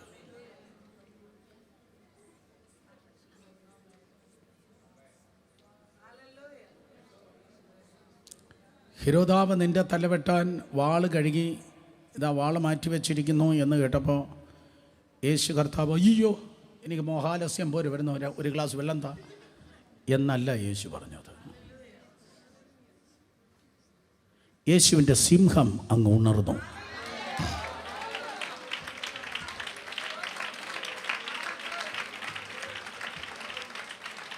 ഈ വെല്ലുവിളി വരുമ്പോൾ നിൻ്റെ ആടിൻ്റെ അനോയിൻറ്റിങ് ഓഫ് ചെയ്തിട്ട് ലയൻ്റെ മോഡിൽ നീ ഓപ്പറേറ്റ് ചെയ്യണം.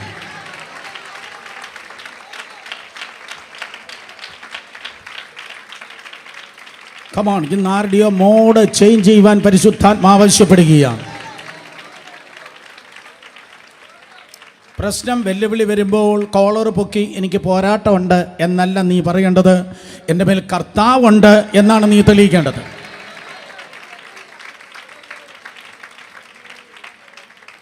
ഹെരോദാവ് നിന്നെ കൊല്ലാൻ പോകുന്ന യേശുവേ എന്ന് പറഞ്ഞപ്പോൾ യേശു എന്താ റെസ്പോണ്ട് ചെയ്തതെന്ന് പറയാം? You go and tell that fox. നിങ്ങൾ പോയി ആ കുറുക്കനോട് പറ, നിങ്ങൾ പോയി ആ കുറുക്കനോട് പറ, ഞാൻ നാളെയും സുവിശേഷം പ്രസംഗിക്കും, രോഗികളെ സൗഖ്യമാക്കും. തീർന്നില്ല, 3-ാം ദിവസം ഞാൻ ഉയർത്തെഴുന്നേൽക്കുകയും ചെയ്യും.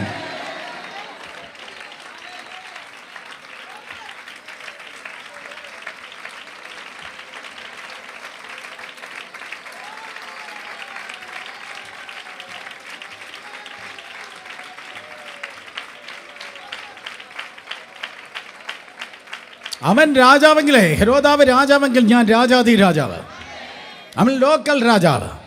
പക്ഷെ സ്വർഗം എൻ്റെ സിംഹാസനം, ഭൂമി എൻ്റെ പാതവിടോ. ഞാൻ ഈ ലോകത്തിൽ വന്നത് എൻ്റെ പിതാവിൻ്റെ ടൈമില്ല, ഞാൻ ജനിച്ചത് ദൈവത്തിൻ്റെ ടൈമില്ല, ഞാൻ സ്നാനപ്പെട്ട ദൈവത്തിൻ്റെ ടൈമില്ല, ഞാൻ ശുശ്രൂഷ തുടങ്ങിയത് ദൈവത്തിൻ്റെ ടൈമില്ല, ഞാൻ ശുശ്രൂഷ നിർത്താൻ പോകുന്നത് ദൈവത്തിൻ്റെ ടൈമില്ല. നിങ്ങൾ കേട്ടില്ല? ഞാൻ മരിക്കാൻ പോകുന്നത് ദൈവത്തിൻ്റെ ടൈമില്ല. തീർന്നില്ല, ഞാൻ ഉയർക്കാൻ പോകുന്നത്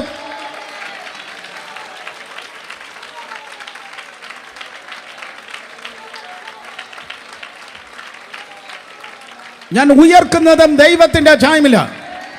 എന്നെ തടയാൻ ആർക്കും കഴിയത്തില്ല. കമോൺ, യേശുവിൻ്റെ നാമത്തിൽ ഇന്ന് പകൽക്കാലം ആരുടെയോ ജീവിതത്തിൻ്റെ വാച്ചിനെ കർത്താവ് കറക്റ്റ് ചെയ്യുകയാണ്. എല്ലാ ഡിലേ കർത്താവ് ക്യാൻസൽ ചെയ്യുന്നു. സകലത് ഓൺ ടൈം ആകട്ടെ.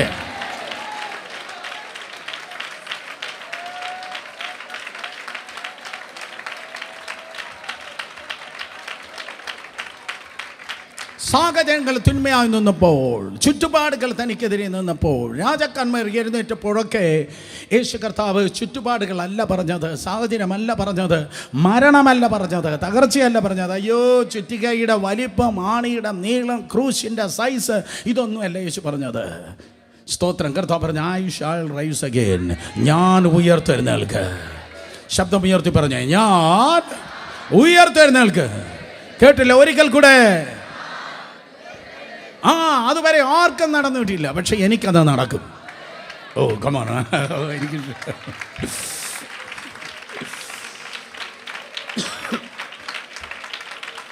അബ്രഹാം, ഇസഹാക്ക്, യാക്കോബ് അവരാരും ഉയർത്തില്ല, പക്ഷെ ഞാൻ ഉയർക്കും. ഏലിയാവ്, ഹാനോക്ക് രണ്ടുപേരും മരണം കാണാതെ എടുത്തുകൊള്ളപ്പെട്ടു, ബാക്കി എല്ലാവരും മരിച്ചു, പക്ഷേ വേറെ ആരും ഉയർത്തില്ല, പക്ഷെ ഞാൻ ഉയർക്കും. യേശുവിൻ്റെ നാമത്തിൽ. വേറെ ആരെങ്കിലും നടന്നതിൻ്റെ ബാക്കിയല്ല, ആരെങ്കിലും നടക്കാത്തത്, ഒരു വീട്ടിൽ നടക്കാത്തത്, ഒരു ഭാവിയിൽ. അയ്യോ, നിങ്ങൾ എൻ്റെ കൂടെ ഉണ്ടോ? വിശ്വാസമുണ്ടോ?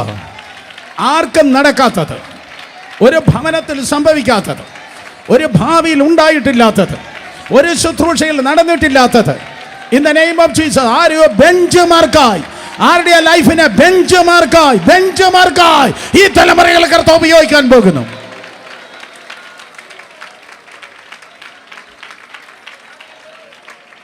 ആരെല്ലാം നടക്കാത്തത്, നടക്കാൻ സാധ്യതയില്ലാത്തത് കർത്താവ് പ്രവചിച്ച് നടന്നു. ഐ ഷാൽ റൈസ് അഗൈൻ, ഞാൻ ഉയർക്കും. യെസ്, ഞാൻ ഉയർക്കും. ഈ ഇൻട്രഡക്ഷനോടെ നമുക്ക് ആരംഭിക്കാം. സ്തോത്രം. ആദ്യ ഫലമായ ഉയർപ്പ്. സ്തോത്രം. The first fruit of resurrection, ഉയർപ്പിൻ്റെ ആദ്യ ഫലം. ശബ്ദം ഉയർത്തി പറഞ്ഞാട്ടെ, ഉയർപ്പിൻ്റെ ആദ്യ ഫലം. കൊരിന്ത്യർ ലേഖനത്തിൽ പൗലോസ് അപ്പോസ്തലൻ പറയുകയാണ്, സ്തോത്രം, ഉയർപ്പിൻ്റെ ആദ്യ ഫലം. ഹേ പൗലോസ്, എന്താ നീ സംസാരിച്ചു വരുന്നത്? പൗലോസ് പറയും, സ്തോത്രം, അതെ, യഹോവയുടെ 7 ഉത്സവങ്ങൾ നിങ്ങൾക്ക് കാണുവാൻ കഴിയും. യഹോവയുടെ 7 ഉത്സവങ്ങൾ. ലേവ്യ പുസ്തകം 23-ാം അധ്യായത്തിലാണ് യഹോവയുടെ 7 ഉത്സവങ്ങൾ. ആദ്യത്തെ 3 ഉത്സവങ്ങൾ സ്തോത്രം ഒരുമിച്ച് നിൽക്കുന്നു. അവസാനത്തെ 3 ഉത്സവങ്ങളും ഒരുമിച്ച് നിൽക്കുന്നു. പറഞ്ഞോട്ടെ, ആദ്യത്തെ 3 ഉത്സവങ്ങൾ ഒരുമിച്ച് നിൽക്കുന്നു, അവസാനത്തെ 3 ഉത്സവങ്ങൾ ഒരുമിച്ച് നിൽക്കുന്നു, ഇടയ്ക്ക് ഒരു ഉത്സവം ഒറ്റയ്ക്ക് നിൽക്കുന്നു. സോ 3+3 3 + 3 6, സെൻട്രലിലുള്ളതായ ഒരെണ്ണം, മധ്യത്തിലുള്ള ഒരെണ്ണം കൂടെ ചേർത്ത് സ്തോത്രം 7 എണ്ണം. വളരെ ശ്രദ്ധിക്കണമേ. ലേവ്യാപുസ്തകം 23-ാം അധ്യായമായി വായിക്കുമ്പോൾ 3 പ്രാവശ്യം സകല യഹൂദന്മാരും യെരൂശലേമിൽ വന്ന് കർത്താവിനെ ആരാധിക്കണമായിരുന്നു. ഈ ഉത്സവ ദിവസങ്ങളിൽ 3 പ്രാവശ്യം, ഒരു വർഷത്തിൽ 3 പ്രാവശ്യം യെരൂശലേമിൽ വന്ന് ദൈവത്തെ ആരാധിക്കണമായിരുന്നു. അതുകൊണ്ടായിരിക്കാം ഒരുപക്ഷെ സ്തോത്രം ക്രൈസ്റ്റ് സെൻ്റർ പോലെയുള്ളതായ ചർച്ചസ് സ്തോത്രം അതെ രഹസ്യത്തിലും പരസ്യത്തിലും മറ്റും സ്തോത്രം വിശ്വാസികളോട് പറയുന്നത് മിനിമം 3 ടൈംസ് നിങ്ങൾ ഉപവസിച്ച് പ്രാർത്ഥിക്കുന്നത് നല്ലതാണ്. പക്ഷേ അതൊരു റിലീജിയസ് മോഡിലാകല്, അതൊരു റിലേഷൻഷിപ്പിലായിരിക്കണം, അതൊരു ബന്ധത്തിലായിരിക്കണം. മനസ്സിലാകുന്നവർ ആമേൻ പറഞ്ഞ്. സോ യഹൂദന്മാർ സ്തോത്രം 3 പ്രാവശ്യം യെരൂശലേമിലേക്ക് വരുമായിരുന്നു. മറിയം യോസഫും യേശു കർത്താവിനെ കൊണ്ട് ഒരു വർഷത്തിൽ സ്തോത്രം അതെ 3 പ്രാവശ്യം സ്തോത്രം യെരൂശലേമിലേക്ക് വന്നത് ഈ നിബന്ധന പ്രകാരമാണ്. സോ ആദ്യത്തെ 3 സ്തോത്രം അതെ ഉത്സവങ്ങൾ വസന്തകാലത്തിലാണ്. അവസാനത്തെ 3 ഉത്സവങ്ങൾ അത് ശിശിരകാലത്തിന് തൊട്ട് മുൻപിലാണ്. ഇടയ്ക്കുള്ളതായ ഉത്സവം സ്തോത്രം മധ്യത്തിലുള്ളതായ വേനൽക്കാലത്തിലേക്ക് പ്രവേശിക്കുമ്പോഴാണ്. സ്തോത്രം അതിനർത്ഥം വസന്തകാലം, അതായത് ഈ സമയത്താണ് ആദ്യത്തെ 3 ഉത്സവങ്ങൾ യെരൂശലേമിൽ നടക്കുന്നത്, അല്ലെങ്കിൽ ഇസ്രായേലിൽ നടക്കുന്നത്. ആദ്യത്തെ 3 ഉത്സവങ്ങൾ എന്ന് പറഞ്ഞാൽ പാസ്ഓവർ പെസഹ, രണ്ടാമത് അൺലീവൻ ബ്രെഡ് പുളിപ്പില്ലാത്ത അപ്പത്തിൻ്റെ പെരുന്നാൾ, മൂന്നാമത്തെ ഉത്സവം എന്ന് പറയുന്നത് ആദ്യ ഫല പെരുന്നാൾ, the feast of the first fruit. സ്തോത്രം. സോ പെസഹ അതെ പുളിപ്പില്ലാത്ത അപ്പത്തിൻ്റെ പെരുന്നാൾ, ആദ്യ ഫല പെരുന്നാൾ, ഈ 3 ഉത്സവങ്ങൾ സ്തോത്രം അടുത്തടുത്ത ദിവസങ്ങളിലായിരിക്കും. അതിന് തൃത്വം എന്ന് പറയാൻ തക്കണം കഴിയും. സ്തോത്രം അതെ ആദ്യ പെരുന്നാൾ കഴിഞ്ഞ് 50-ാം ദിനത്തിലാണ് 4ാമത്തെ ഉത്സവമായ പെൻഡക്കോസ്റ്റ് നടക്കുന്നത്.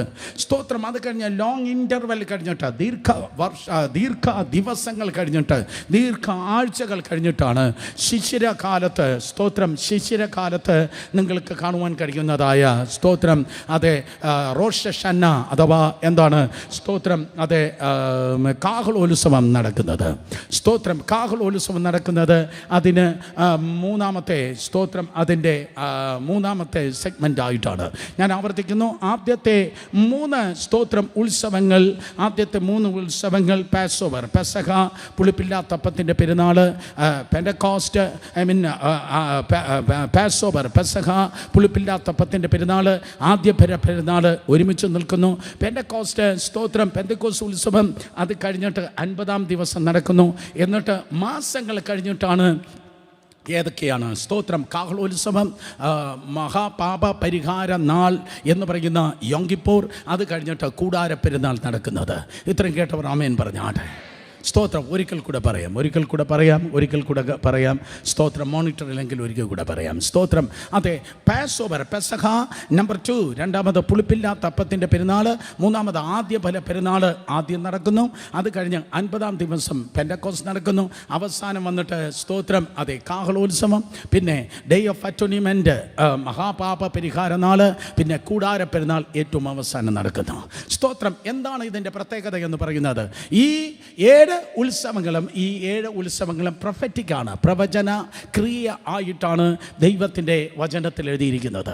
ആദ്യത്തെ 3 ഉത്സവങ്ങൾ യേശു കർത്താവിൻ്റെ 1ാമത്തെ വരവിനെ കുറിച്ച് പറയുമ്പോൾ, ഇതുവരെ കേട്ടിട്ടില്ല, ഒരിക്കൽ കൂടെ ഞാൻ പറയാം. ആദ്യത്തെ 3 ഉത്സവങ്ങൾ യേശു കർത്താവിൻ്റെ 1ാമത്തെ വരവിനെ കുറിച്ച് പറയുമ്പോൾ, അവസാനത്തെ 3ാമത്തെ ഉത്സവങ്ങൾ യേശു കർത്താവിൻ്റെ 2ാമത്തെ വരവിനെ കുറിച്ചാണ് പറയുന്നത്. ഒരിക്കൽ കൂടെ, ആദ്യത്തെ 3 ഉത്സവങ്ങൾ യേശു കർത്താവിൻ്റെ 1ാമത്തെ വരവിനെ കുറിച്ച് പറയുമ്പോൾ, അവസാനത്തെ സ്തോത്രം അതെ 3 ഉത്സവങ്ങൾ യേശു കർത്താവിൻ്റെ 2ാമത്തെ വരവിനെ കുറിച്ചാണ് പറയുന്നത്. മനസ്സിലാകുന്ന കരങ്ങൾ ഉയർത്തി ഹല്ലേലൂയ പറഞ്ഞേ. സ്തോത്രം. ഒരിക്കൽ കൂടെ പിന്നിൽ കേൾക്കുന്നെങ്കിൽ കരങ്ങളെ ചലിപ്പിച്ച് ദൈവത്തെ സ്തുതിച്ച്. ഐ നോ ഇന്ന് എനിക്ക് അല്പം പോലും ഈ പ്ലാറ്റ്ഫോമിൽ നിന്ന് ബാക്കപ്പ് കിട്ടിയിട്ടില്ല. സ്തോത്രം. Battle belongs to the Lord. സ്തോത്രം. ഞാൻ വളരെ നന്നായിട്ട് ഇന്ന് സ്ട്രഗിൾ ചെയ്യുന്നുണ്ട്. നിങ്ങളുടെ പ്രാർത്ഥന ഞാൻ ചോദിക്കുന്നത് വളരെ അമേസിങ്. ഏതോ ഒരു സ്ട്രേഞ്ച് പ്ലാറ്റ്ഫോമിൽ നിൽക്കുന്ന ഒരു ഫീലാണ് എനിക്കുള്ളത്. സ്തോത്രം. കാരണം ഈ പെർഫോമേഴ്സും എനിക്കും തമ്മിൽ ഒരുമിച്ച് നിൽക്കാൻ പറ്റത്തില്ല. കാരണം ഞാൻ പെർഫോമറല്ല, ഞാൻ ജീവിക്കുന്ന ഒരു രക്തസാക്ഷിയാണ്. ഓക്കെ, അത് നമുക്ക് പിന്നെ പറയാം. അതുകൊണ്ട് കേൾക്ക്. സ്തോത്രം. അതെ, ആദ്യത്തെ 3 പെരുന്നാളെന്ന് പറയുന്നത്, ആദ്യത്തെ 3 ഉത്സവം എന്ന് പറയുന്നത് യേശു കർത്താവിൻ്റെ 1ാമത്തെ വരവിനെ കുറിച്ച് പറയുന്നു. അർത്ഥം 2000 വർഷങ്ങൾക്ക് മുമ്പ് കർത്താവ് യേശു ക്രിസ്തു, സ്തോത്രം, പാസ് ഓവർ, പെസഹ നാളിൽ ഈ ലോകത്തിലേക്ക് കടന്നു വന്ന പാപത്തിന് പരിഹാരത്തിനായി മരിച്ചു.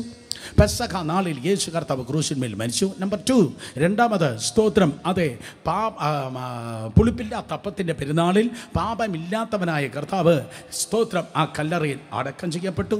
ആദ്യ ഫല പെരുന്നാളിൻ്റെ നാളിൽ കർത്താവ് യേശു ക്രിസ്തു ഉയർത്തെഴുന്നേറ്റു.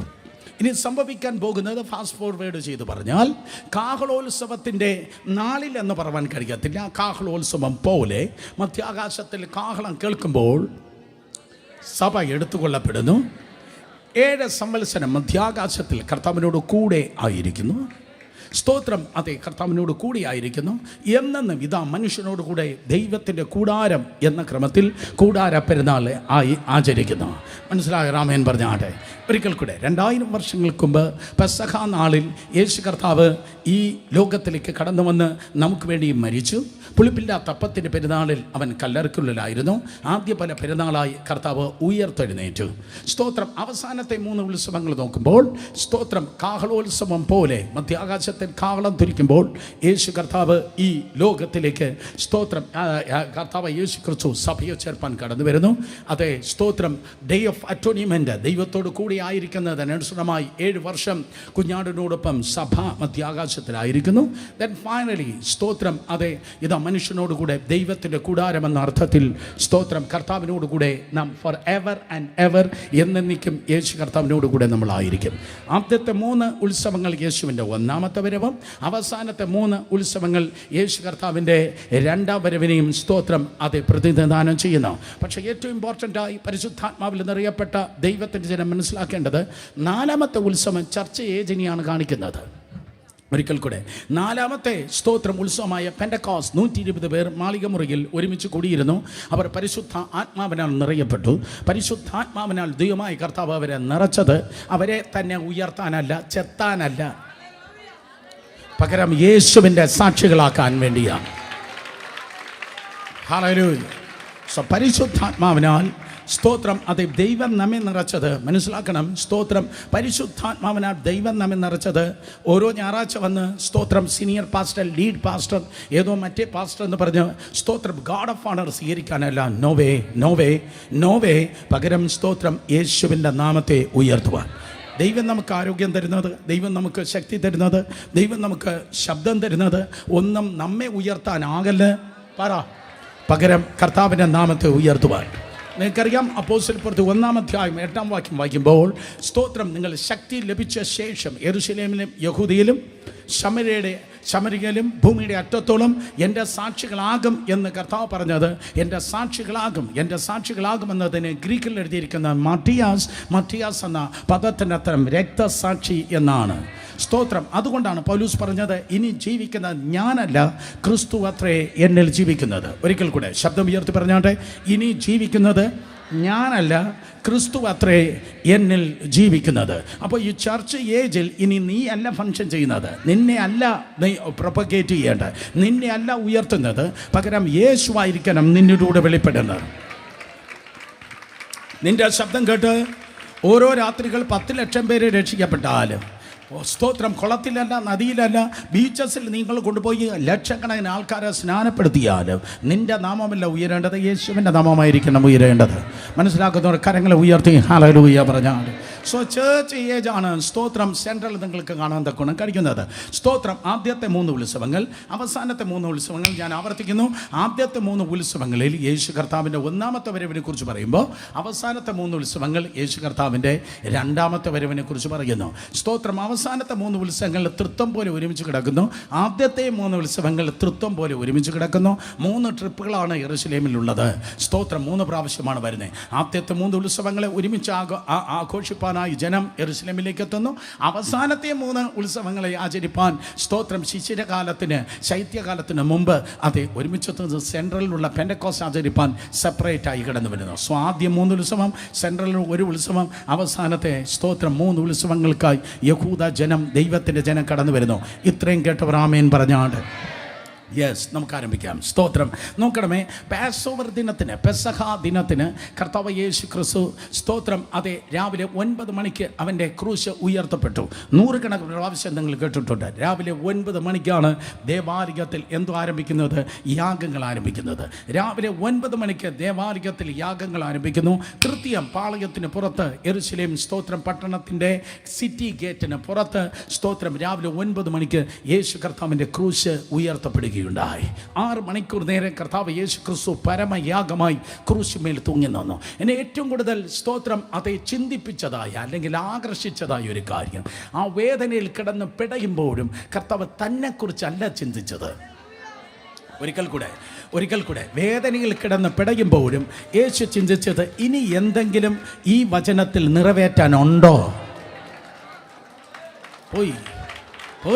പോയി ഇനി എന്തെങ്കിലും ഈ വചനത്തിൽ നിറവേറ്റാനുണ്ടോ? അതുകൊണ്ടാണ് യോഹന്നാൻ സുവിശേഷം 19 അധ്യായം 28 വാക്യമാണ് ഞാൻ പറയുന്നത്. യോഹന്നാൻ 19:28 നിങ്ങൾ വായിക്കുമ്പോൾ സ്തോത്രം അതെ അതിൻ്റെ ശേഷം സകലതും തികഞ്ഞിരിക്കുന്നു എന്ന് യേശു അറിഞ്ഞിട്ട് സകലതും തികച്ചു. അതുവരെയുള്ള സകലതും തികച്ചിട്ട് സ്തോത്രം തിരുവഴുത്ത് നിവർത്തിയാകും വണ്ണം എനിക്ക് ദാഹിക്കുന്നു എന്ന് പറഞ്ഞു. അർത്ഥം സ്തോത്രം അതെ ബാക്കിയുള്ള സകലതും തികച്ചു. പെട്ടെന്ന് യേശു ഓർത്തത് തൻ്റെ കയ്യിലെ ആണിയുടെ സ്തോത്രം വേദനയും കാലിൻ്റെ ആണിയുടെ വേദനയും പുറത്ത് അടിച്ച് തകർത്തിരിക്കുന്ന 100 കണക്കിന് മുറിവിൻ്റെ വേദനയും അല്ല യേശു ഓർത്തത്. ശുശ്രൂഷകന്മാർ ആരെങ്കിലും ഉണ്ടെങ്കിൽ ഇന്ന് പകൽക്കാലം കേൾട്ടാട്ടെ, നീ നിന്നെക്കുറിച്ചല്ല ചിന്തിക്കേണ്ടത്. ഇനി എന്തെങ്കിലും നിറവേറ്റാനുണ്ടോ? നീ സെൽഫ്ലെസ് ആണ്, നീ ഒന്നുമില്ല, നീ ചത്തുപോയി. നിന്റെ സുഖവും നിന്റെ സമാധാനവും അല്ല നീ ചിന്തിക്കേണ്ടത്. സോ ശ്രേഷ്ഠ മഹാപുരോഹിതനാകുന്ന യേശു എൻ്റെ നിന്റെ മുൻമാതൃക. കേൾക്കുന്നവർ ആമേൻ പറഞ്ഞാട്ടെ. അവൻ്റെ കാര്യമല്ല യേശു നോക്കിയത്. പെട്ടെന്ന് അവൻ ഓർത്തു, ഇനി ഒരു കാര്യം എനിക്ക് നിറവേറ്റാനുണ്ട്. ആ വേദനയുടെ നടുവിൽ, ആ ഒറ്റപ്പെടലിൻ്റെ നടുവിൽ, ആ ഇരുട്ടത്ത് സ്തോത്രം അവൻ ചിന്തിച്ചു, ഇനി ഒരു കാര്യം എനിക്ക് നിറവേറാനുണ്ട്. ഞാൻ നിങ്ങൾ നോക്കി വെല്ലുവിളിച്ച ദൈവകൃപയിൽ ഈ തലമുറയിൽ പറയട്ടെ, പിടയ്ക്കുന്ന ജീവിതമായിരിക്കാം ഒരു പക്ഷേ നിങ്ങൾക്കുള്ളത്, ഒരു ഇരുണ്ട അനുഭവമായിരിക്കാം. സഹായിക്കാൻ ആരും കാണത്തില്ല. പക്ഷെ കരയിൽ പിടിച്ചിട്ട് പിടയ്ക്കുന്ന മത്സ്യം പോലെ കിടക്കുമ്പോഴും നമ്മുടെ ചിന്ത ഇതായിരിക്കണം, ഇനി എന്തെങ്കിലും ചെയ്യാനുണ്ടോ? ഇനി എന്തെങ്കിലും ചെയ്യാനുണ്ടോ? സ്തോത്രം. തൻ്റെ പുറത്തുള്ള, തൻ്റെ സൈഡിലുള്ള, തൻ്റെ ശരീരത്തിനകത്തുള്ള തൻ്റെ മുൾക്കിരീടം, തൻ്റെ കൈകാലുകൾ, നോ ഇതൊന്നുമല്ല അവൻ ചിന്തിച്ചത്. പെട്ടെന്ന് ഓർമ്മ വന്നു, സങ്കീർത്തനം 69:21 നിറവേറിയില്ല. സങ്കീർത്തനം 69:21 നിറവേറിയില്ല. 69:21 പറയുന്നു, ബിറ്റർ ഗാർക്ക്, കയ്പ് കാടി ഞാൻ കുടിക്കണമെന്ന്. ആദ്യം കയ്പ് കാടി ഗോൽഗോത്തയിൽ എത്തിയപ്പോൾ കൊണ്ടുവന്നതാ. ആദ്യം പറഞ്ഞു നോ എനിക്ക് വേണ്ട. എന്തുകൊണ്ട് കയ്പ് കാടി ആദ്യം വേണ്ടെന്ന് പറഞ്ഞു? It is almost like an anaesthesia. അതൊരു മയക്ക് മരുന്ന് പോലെയാണ്. അവൻ മയങ്ങിയിരുന്നെങ്കിൽ എൻ്റെ വേദന അവൻ അറിയാതെ പോയേനെ. അവൻ മയങ്ങിയിരുന്നെങ്കിൽ എൻ്റെ വേദന എൻ്റെ കർത്താവിനെ അറിയത്തില്ല, എൻ്റെ കണ്ണുനീര് അവൻ അറിയത്തില്ല, എൻ്റെ ദുഃഖം അവൻ അറിയത്തില്ല. എന്നാൽ എനിക്കൊരു മഹാപുരോഹിതനുണ്ട്. കമാൻ. അവൻ പാപം മാത്രം അവൻ അറിയത്തില്ല, പകരം പാപം ഒഴികെ നമുക്ക് തുല്യമായി സകലത്തിലും പരീക്ഷിക്കപ്പെട്ടവനാണ്. യേശുവിനെ നിൻ്റെ വേദന അറിയാം, യേശുവിനെ നിൻ്റെ കണ്ണുനീരറിയാം, യേശുവിനെ നിൻ്റെ ഒറ്റപ്പെടലറിയാം, യേശുവിനെ നിൻ്റെ നിന്ദ അറിയാം, യേശുവിനെ നിൻ്റെ പരിഹാസം അറിയാം. യെസ്, നിന്നെ നീ അറിയുന്നതിനേക്കാൾ നന്നായി അറിയുന്നവനാണ് കർത്താവ്. അതുകൊണ്ട് കർത്താവ് പറഞ്ഞു, നോ എനിക്ക് മയങ്ങി മരിപ്പാൻ ആഗ്രഹം ഇല്ല, എനിക്ക് ആ കയ്പ് കാടി വേണ്ട, ആദ്യം വേണ്ടെന്ന് പറഞ്ഞു. 6 മണിക്കൂർ നേരം വേദനയുടെ അങ്ങേറ്റത്തെ വേദന അനുഭവിച്ചിട്ട് അവസാനമാണ് ചോദിക്കുന്നത്, എനിക്ക് ദാഹിക്കുന്നു. ആൾറെഡി ഇത് അവിടെ എത്തിയപ്പോൾ കൊടുത്തതാണല്ലോ. നിങ്ങൾക്ക് മനസ്സിലായില്ല, മലയാളി തിരുവനന്തപുരക്കാർക്ക് മനസ്സിലായില്ല. ആദ്യം ആ മലയിലെത്തിയപ്പോൾ, കാൽവരി മലയിലെത്തിയപ്പോൾ കയ്പ് കാടി കൊടുത്താണ്. അപ്പം വേണ്ടെന്ന് പറഞ്ഞ് അനുഭവിക്കേണ്ട മാക്സിമം അനുഭവിച്ച് വേദന മുഴുവൻ ഏറ്റെടുത്ത് മുഴുവൻ വേദന പച്ച മാംസത്തിന് അനുഭവിച്ച് എൻ്റെ അപ്പുറത്തെ കള്ളൻ അറിഞ്ഞില്ല, കാരണം അവൻ കയ്പ് കാടി കുടിച്ചിരിക്കുക. ഇപ്പുറത്തെ കള്ളനും അറിഞ്ഞില്ല, സ്തോത്രം, അവൻ കയ്പ് കാടി കുടിച്ചിരിക്കുക. പക്ഷേ ഈ സെൻട്രലിൽ തകർന്ന് കിടക്കുന്നവനുണ്ടല്ലോ, അവൻ മുഴുവൻ വേദനയും അനുഭവിച്ച്. മറ്റേ കള്ളനാണെങ്കിൽ മുറിവുകളില്ല, അവൻ്റെ കയ്യിലും കാലിനും ആണി മാത്രമേ ഉള്ളൂ. പക്ഷെ ഇവൻ്റെ കേസിൽ അങ്ങനെയല്ല, ഇവൻ്റെ കേസിൽ 100 കണക്കിന് മുറിവുകളുണ്ട്. ആക്ച്വലി ഇവനായിരുന്നു കയ്പ് കാടി കിൻഡൽ കണക്കിന് കൊടുക്കേണ്ടത്. യവനായിരുന്നു ഏറ്റവും കൂടുതൽ കിൻഡൽ കണക്കിന് കയ്പ് കാടിക്കൂടെ. കാരണം ഗതശമനയിൽ നിന്ന് ഈ പരിപാടി തുടങ്ങിയതാ. അവൻ്റെ വിയർപ്പ് തുള്ളി രക്തത്തുള്ളി പോലെ ആയതാ.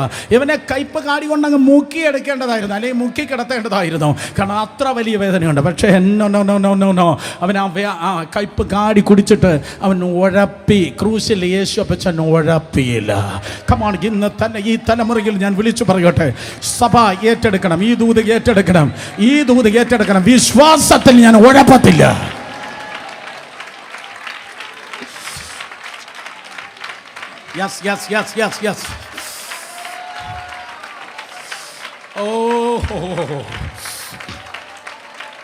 യെസ്. ഞാൻ ഒരിക്കൽ കൂടെ പറയും. ഇനി മുന്നോട്ട് പ്രസംഗിച്ചില്ലേലും കുഴപ്പമില്ല, വിശ്വാസത്തിൽ ഞാൻ ഉഴപ്പത്തില്ല.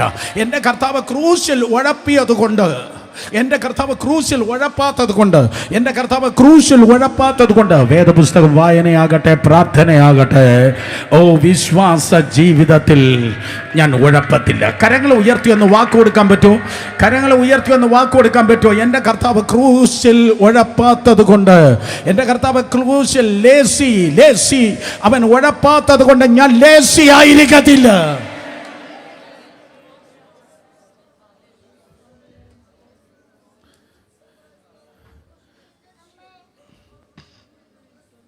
സകല വേദന അനുഭവിച്ച ശേഷം പറഞ്ഞു, എനിക്ക് ദാഹിക്കുന്ന.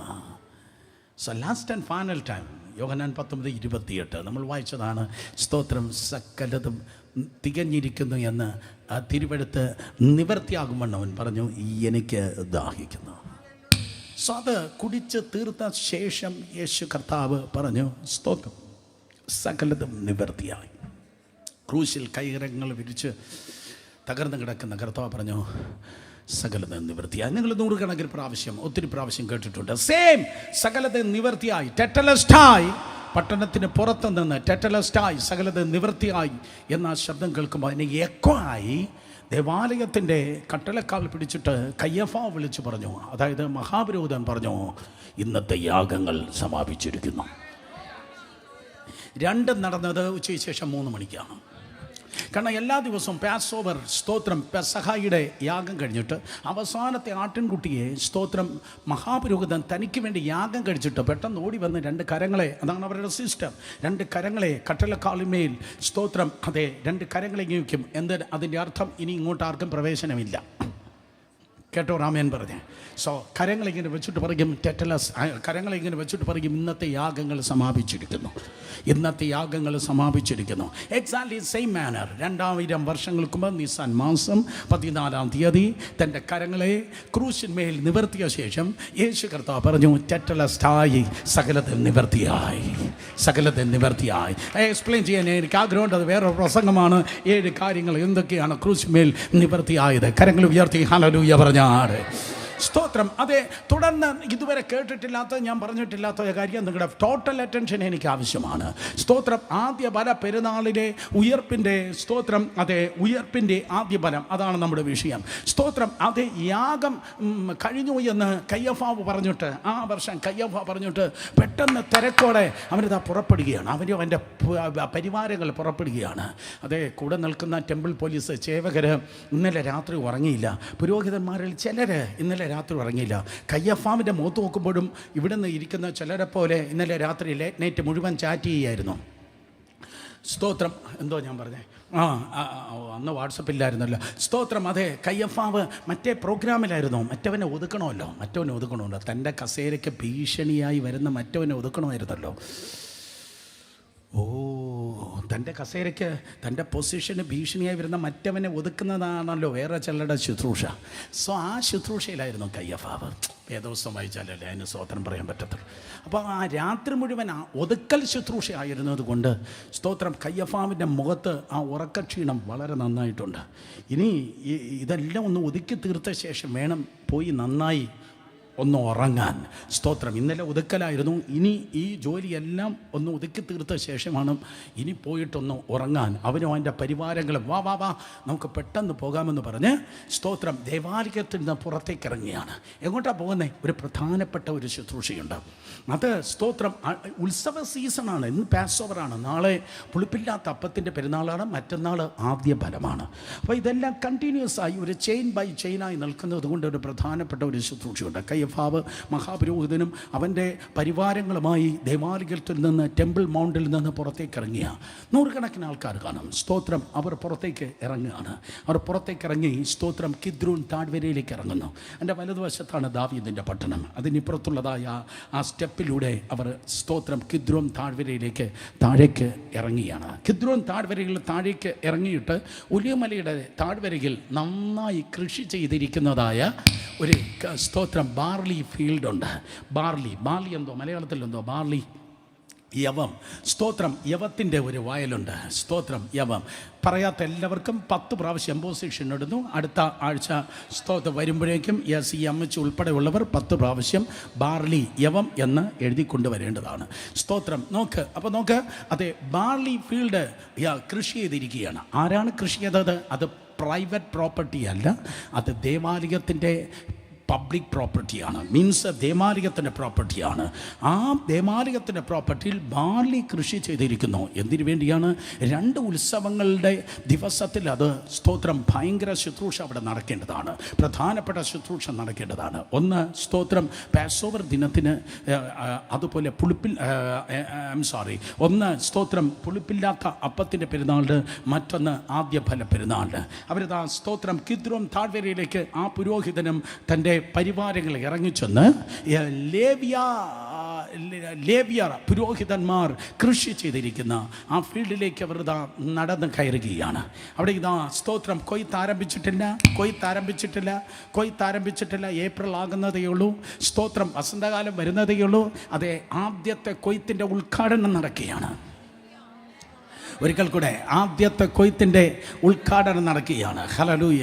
2 പേരെ തൊട്ട് പറഞ്ഞാട്ടെ, കൊയ്ത്തിലേക്ക് സ്വാഗതം. പെട്ടെന്ന് പറഞ്ഞേ, കൊയ്ത്തിലേക്ക് സ്വാഗതം. അപ്പോൾ ഇസ്രായേലിൽ വേറെ മുന്തിരിയാകട്ടെ, ഒലിവാകട്ടെ, ഫ്ലവേഴ്സ് ആകട്ടെ, സ്തോത്രം അതെ ഫലങ്ങളാകട്ടെ, വേറെ ഒന്നിനെയും കൊയ്യാൻ പാടില്ല. ആദ്യത്തെ കൊയ്ത്ത് നടക്കേണ്ടത് ദേവാലയത്തിൻ്റെ കൊയ്ത്ത് തന്നെയായിരിക്കണം. വല്ലതും മനസ്സിലായോ? ദൈവം നിന്നെ അനുഗ്രഹിക്കണമെങ്കിൽ ആദ്യത്തെ കൊയ്ത്ത് ദേവാലയത്തിൽ തന്നെ നടക്കണം. അതിനുവേണ്ടിയാണ് പുരോഹിതൻ പുറപ്പെട്ടിരിക്കുന്നത്. അവൻ കിദ്രോൻ താഴ്വര കഴിഞ്ഞ് ആ വയലിലേക്ക് പ്രവേശിക്കുകയാണ്. ആ വയലിലേക്ക് പ്രവേശിച്ചിട്ട് ആ യവത്തിൻ്റെ അല്ലെങ്കിൽ ബാർലിയുടെ സ്തോത്രം അതെ 10 കറ്റകളെ കൊയ്തെടുക്കത്തില്ല. 10 കറ്റകൾക്ക് വേണ്ടി 10 ഹീപ്പ് അല്ലെങ്കിൽ 10 കൂമ്പാരത്തെ അവനത് കെട്ടി നിർത്തും. സ്തോത്രം കെട്ടി ഡെസിഗ്നേറ്റ് ചെയ്ത് നിർത്തും. അന്ന് അവൻ സ്തോത്രം അത് കൊയ്തെടുക്കത്തില്ല. 2000 വർഷങ്ങൾക്ക് മുമ്പ് പ്രിയ സഹോദരി സഹോദരന്മാരെ, അവന് ദേവാലയത്തിൽ ഇറങ്ങി ആ താഴ്വരയിൽ ഇറങ്ങി ആ വയലിലേക്ക് കയറുമ്പോൾ ചരിത്രം ഇങ്ങനെയാണ് പറയുന്നത്. ജോസിഫസ് ഉൾപ്പെടെയുള്ളതായ ചരിത്രം ഇങ്ങനെയാണ് പറയുന്നത്. ആ വയലിൽ കയറി ആ കറ്റി അങ്ങ് കെട്ടുമ്പോൾ ഭയങ്കര ഒരു ഭൂമി കുലുക്കമുണ്ടായി. ഭയങ്കര ഭൂമി കുലുക്കമുണ്ടായി. കയ്യഫാവും പരിവാരങ്ങളും കയ്യഫാവും കൂട്ടര് ഞെട്ടിയിട്ട് അയ്യോ എന്തൊരു ഭൂമി കുലുക്കം. പെട്ടെന്ന് സ്തോത്രം ഭൂമി പിളർന്ന് പോകത്തക്കതായ നിലയിലുള്ള ഒരു സ്തോത്രം ഭൂമി കുലുക്കമാണ് ഉണ്ടായത്. നിങ്ങൾക്ക് മനസ്സിലായില്ല. സ്തോത്രം പാറകൾ പിളർന്നു പോകത്തക്ക വിധത്തിലുള്ളതായ സ്തോത്രം ഭൂമി കുലുക്കമാണ് ഉണ്ടായത്. കയ്യഫാവിൻ്റെ ജീവിതത്തിൽ ഇങ്ങനെ ഒരു ഭൂമി കുലുക്കം താൻ അനുഭവിച്ചിട്ടേ ഇല്ല. തഞ്ഞട്ടി ഇങ്ങനെ തല ഉയർത്തി അവൻ്റെ പരിവാരങ്ങളും സ്തോത്രം എന്താ സംഭവിക്കുന്നത് എന്ന് പറഞ്ഞു നോക്കി. അന്ന് പറഞ്ഞു കൊടുക്കാൻ ആരുമില്ലായിരുന്നു. പക്ഷെ ഇന്ന് നമുക്ക് പരിശുദ്ധാത്മാവിൽ പറഞ്ഞു കൊടുക്കാം. ഇന്നലെ കെട്ടിയിട്ടവനെ, അടിച്ച് പഞ്ചറാക്കിയവനെ, അവനിപ്പം മരിച്ചപ്പോൾ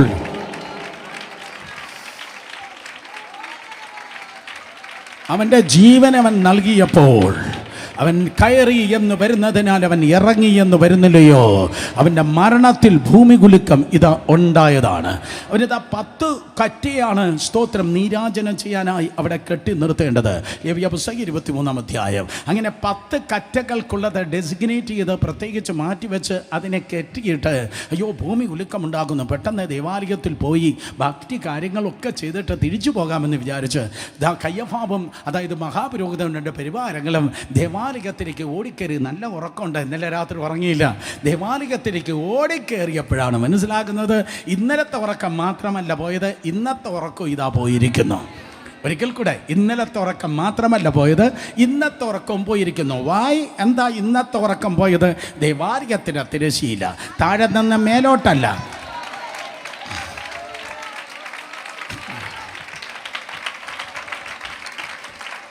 ദേവാലയത്തിലെ തിരശ്ശീല താഴെ നിന്ന് മേലോട്ടല്ല കീറിയത്. അങ്ങനെയെങ്കിൽ ചുണ്ടലി കടിച്ച് കീറി, പഴക്കം വന്ന് കീറി എന്ന് പറയാം. എന്നാൽ ദൈവം ചെയ്യുന്നതെല്ലാം സൂപ്പർ നാച്ചുറൽ ആയിരിക്കും. ദേവാലയത്തിലെ തിരശ്ശീല മേലെ നിന്ന് താഴോട്ട് സ്തോത്രം അത് കീറപ്പെട്ടിരിക്കുന്നു.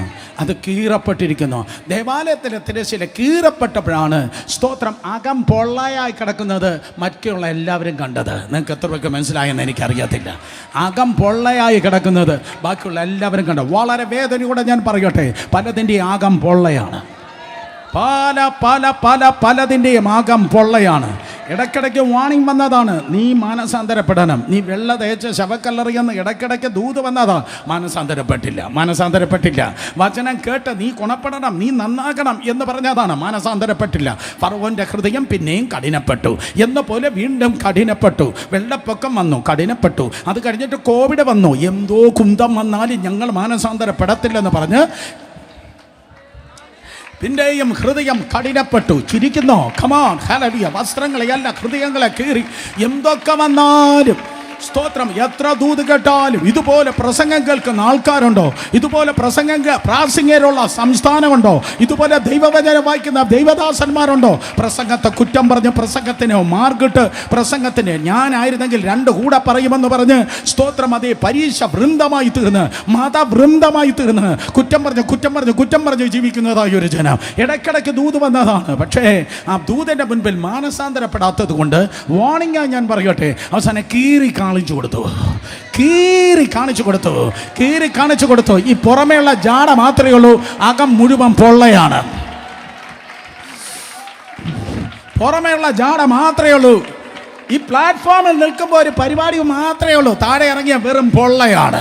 ആരോട് പറയാൻ? ഈ പ്ലാറ്റ്ഫോമിൽ നിൽക്കുമ്പോൾ ഉള്ള പരിപാടി മാത്രമേ ഉള്ളൂ.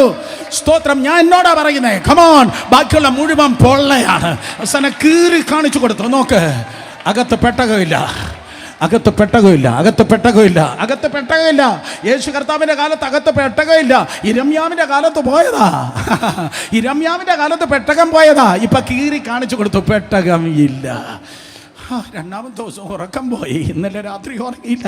സ്തോത്രം, കയ്യപ്പാവും അന്നാവും കൂട്ടരും എല്ലാം കൂടെ പറഞ്ഞു കാണും, സൂചി നൂലി എവിടെ കിട്ടുകൂടോ, സൂചി നൂലി എവിടെ കിട്ടുകൂടോ. എന്തിനാ? കാരണം കുത്തി തയ്ക്കണം. വയറ്റുപിഴപ്പിൻ്റെ പ്രശ്നമാണോ?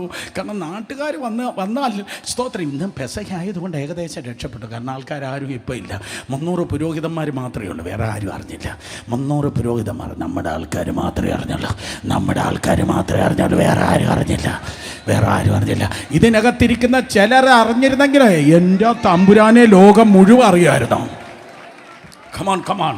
ഇപ്പോൾ എന്താ എന്നെ ഇങ്ങനെ ക്രൂശിക്കുന്നത് പോലെ തുറച്ചു നോക്കുന്ന ഉള്ള കാര്യം പറഞ്ഞപ്പോൾ ഇതിനകത്തിരിക്കുന്ന ചിലതറിഞ്ഞിരുന്നെങ്കിലേ ലോകം മുഴുവൻ അറിഞ്ഞേനെ. പക്ഷെ കയ്യഫാവ് പറഞ്ഞു, നമ്മൾ ആൾക്കാർ 300 പേര് മാത്രമേ ഉള്ളൂ. ഒരു കാര്യം ചെയ്യും, പെട്ടെന്ന് ഇതിന് വന്ന് കുത്തിത്തയ്ക്കാൻ. കാരണം ഇത് തച്ചാൽ മാത്രമേ നമുക്ക് ബിസിനസ് വീണ്ടും മുന്നോട്ട് പോകത്തുള്ളൂ. സോ അന്ന് വെള്ളിയാഴ്ച സ്തോത്രം രാത്രി മുഴുവൻ താഴേന്ന് മേലോട്ട് കുത്തിത്തയ്ക്കുന്ന പരിപാടിയായിരുന്നു. ഇന്നലെ മറ്റവനെ പീഡിപ്പിച്ചില്ലേ, ഇന്ന് തച്ച തച്ചോ. നിന്റെ ഉറക്കം ഇതോടെ തീർന്നിരിക്കുകയാണ്. ഇനി 37 വർഷം മാത്രമേ ഇത് നിൽക്കത്തുള്ളൂ കേട്ടോ. 37 വർഷം. AD 70 ഇത് പൊളിയപ്പെട്ടു, തകർക്കപ്പെട്ടു. നീയും നിന്റെ പരിവാരങ്ങൾ മുഴുവൻ ചെതറപ്പെട്ടു. 3 ലക്ഷം യഹൂദന്മാരാണ് കൊല്ലപ്പെട്ടത്. അത് വേറൊരു പ്രസംഗം, എനിക്കത് പറയാൻ നേരമില്ല. സ്തോത്രം. നോക്കണമേ, അതെ അങ്ങനെ ദേവാലയത്തിൽ വന്ന് നോക്കുമ്പോഴേക്കും സ്തോത്രം, ഇത് ദേവാലയത്തിൻ്റെ തിരശ്ശീല ചീന്തപ്പെട്ട് കിടക്കുകയാണ്. അതിനെ കുത്തിത്തച്ചു. എന്തൊരു ഭൂമിയുലുക്കുമായിരുന്നു. പാറകളെല്ലാം കുലുങ്ങി. ദേവാലയത്തിൻ്റെ എന്തുവാ ആ കർട്ടൻ വിശുദ്ധ സ്ഥലത്തെയും അതിപരിശുദ്ധ സ്ഥലത്തെയും തമ്മിൽ വേർപിരിക്കുന്ന തിരശ്ശീല കുത്തിത്തച്ച് അന്ന് സ്തോത്രം, അതെ, പിറ്റേ ദിവസം പുളിപ്പില്ലാത്ത അപ്പത്തിൻ്റെ പെരുന്നാൾ. ഇവിടെ കുറച്ച് പേർ അനങ്ങാതെ ഇരിക്കുന്ന പോലെ അന്ന് സ്വസ്ഥമായിട്ട് പുളിപ്പില്ലാത്ത അപ്പത്തിൻ്റെ പെരുന്നാൾ അതിങ്ങനെ അനങ്ങാതെ തന്നെ അങ്ങ് പോയി. പക്ഷേ 3-ാമത്തെ ദിവസമുണ്ട് പെസക പുളിപ്പില്ലാത്ത അപ്പത്തിൻ്റെ പെരുന്നാൾ. മൂന്നാമത്തെ ദിവസം എന്താ മക്കളെ? എന്തെങ്കിലും സംശയം ഉണ്ടെങ്കിൽ അവരോട് ചോദിച്ചാൽ മതി. പറ, നാളെ ആരാ പ്രസംഗിക്കുന്നത്, അടുത്ത ആഴ്ച ആരാ പ്രസംഗിക്കുന്നത്, ഇവരോട് ചോദിച്ചാൽ മതി. 3-ാമത്തെ ഉത്സവത്തിൻ്റെ പെരുന്നാൾ പറഞ്ഞാട്ടെ, ആദ്യ പല പെരുന്നാളിൻ്റെ അന്ന് നേരത്തെ ഉറക്കണീക്കണം. റിയലി നേരത്തെ ഉറക്കണിക്കണം. അങ്ങനെയാണ് സ്തോത്രം ചടങ്ങ്. അങ്ങനെയാണ് മോശയിലൂടെ ദൈവം പറഞ്ഞിരിക്കുന്നത്. അതിരാവിലെ ഉറക്കണിക്കണം. 10 മണിക്കല്ല അതിരാവിലെ തിരുസന്നിധി ചേരേണ്ടത്. അതിരാവിലെ റിയലി സ്തോത്രം. അതിരാവിലെ സൂര്യൻ്റെ പ്രകാശം വരുന്നതിന് മുമ്പ് നേരത്തെ പോയി 10 കറ്റ ഇങ്ങനെ കെട്ടിവെച്ചിട്ട് വന്നില്ലേ? നേരത്തെ 10 കറ്റ കെട്ടിവെച്ചിട്ട് വന്നില്ലേ?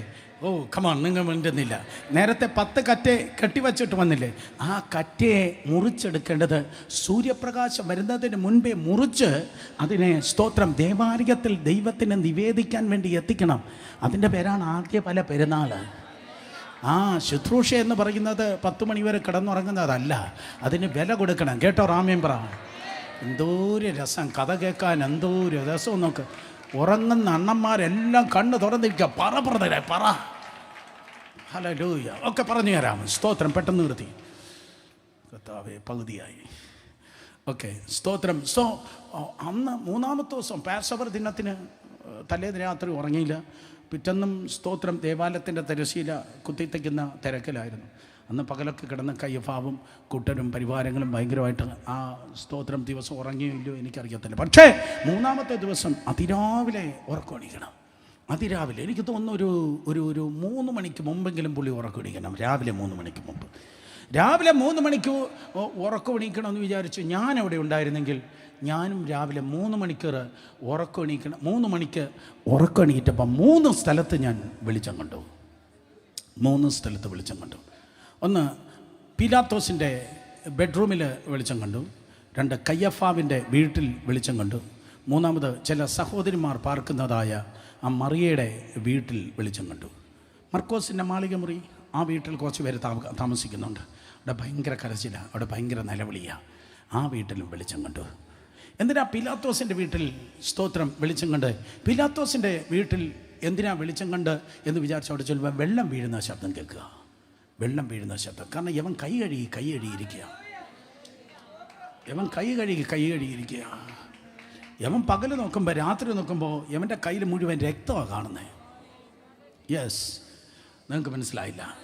യവൻ പകൽ നോക്കുമ്പോൾ, രാത്രി നോക്കുമ്പോൾ എൻ്റെ കയ്യിൽ മുഴുവൻ രക്തമാണ്. യവൻ എത്ര കഴുകിയിട്ടും ഈ രക്തം പോകുന്നില്ല.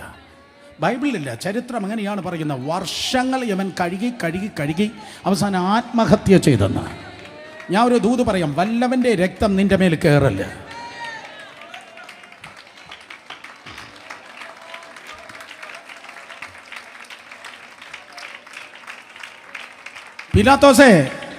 പീലാത്തോസേ സ്തോത്രം. ഈ വെള്ളത്തിൽ കഴുകിയാൽ ഇത് പോകത്തില്ല കേട്ടോ. എത്ര വലിയ മതത്തിൻ്റെ സാമ്രാജ്യത്തിൻ്റെ വെള്ളം കഴുകിയാൽ ഇത് പോകത്തില്ല. പക്ഷെ വേറൊരു ഫൗണ്ടൻ എനിക്കറിയാം. ഓ കമോൺ, വേറൊരു ഫൗണ്ടൻ എനിക്കറിയാം. എൻ്റെ പാപം കഴുകാൻ യേശുവിൻ്റെ രക്തം മാത്രം, എന്നെ പൂർണ്ണനാക്കാൻ യേശുവിൻ്റെ രക്തം മാത്രം. മനസ്സിലായി ആരെങ്കിലും ഉണ്ടെങ്കിൽ 2 കരങ്ങളെ ഉയർത്തി ഹല്ലേലൂയ പറഞ്ഞു. പീലാത്തോസിന് ഉറക്കമില്ലാതെ അവൻ കൈ കഴുകിയിരിക്കുക. സ്തോത്രം. ഇനി ആ സ്ത്രീകളുടെ ആ സഹോദരിമാർ പാർക്കുന്നതായ മർക്കോസിൻ്റെ മാളിക മുറിയിൽ മറിയയുടെ വീട്, അവളുടെ വീടിൻ്റെ പേരാണ് മറിയയുടെ വീട്. ശബ്ദം ഉയർത്തി പറഞ്ഞാട്ടെ, എന്തോ വീട്? മറിയയുടെ വീട്. ശബ്ദം ഉയർത്തി പറഞ്ഞേ. യേശുവിൻ്റെ അമ്മ മറിയല്ല ഇത്. സ്തോത്രം. പല മറിയമാരുണ്ട്. ഇത് മർക്കോസിൻ്റെ, യോഹന്നാൻ എന്ന മറുപേരുള്ള മർക്കോസിൻ്റെ അമ്മയുടെ പേര് മറിയയുടെ വീട്. യെരുശലേമിലെ ഏറ്റവും വലിയ ഓഡിറ്റോറിയത്തോട് ചേർന്നിരിക്കുന്ന വീട്. യെരുശലേമിലെ ഏറ്റവും വലിയ കൺവെൻഷൻ സെൻറ്റർ അവരുടെ പേരിലാണ്. കമാൺ. യെരുശലേമിൻ്റെ ഏറ്റവും വലിയ കൺവെൻഷൻ സെൻറ്റർ, ഏറ്റവും വലിയ ഓഡിറ്റോറിയം അവരുടെ പേരിലാണ്. മനസ്സിലാകുന്നവർ ആമേൻ പറഞ്ഞു. സോ ആ വീട്ടിൽ സഹോദരന്മാർ എഴുന്നേറ്റിരിക്കുകയാണ്. അതിരാവിലെ ഉറക്കം എഴുന്നേറ്റിരിക്കുക. മദ്ദലക്കാരത്തി, നീ എങ്ങോട്ട് പോവാ? ശിശുനെ എങ്ങോട്ട് പോവാ? അതെ, ഞങ്ങൾ അവൻ്റെ ശരീരത്തെ, അവൻ്റെ ബോഡിയെ കെയർ ചെയ്യാൻ വേണ്ടി പോവാ. അവൻ്റെ ബോഡിയെ കെയർ ചെയ്യുന്നവർ രാവിലെ എണീക്കുമെന്ന.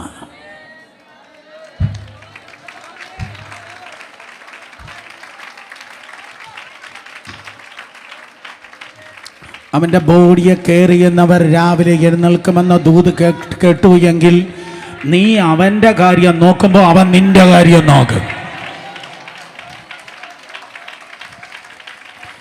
അവൻ്റെ ബോഡിയെ നീ കെയർ ചെയ്യുമ്പോൾ ദൈവം നിന്നെയും നിനക്കുള്ളതിനെയും ദൈവം കെയർ ചെയ്യും.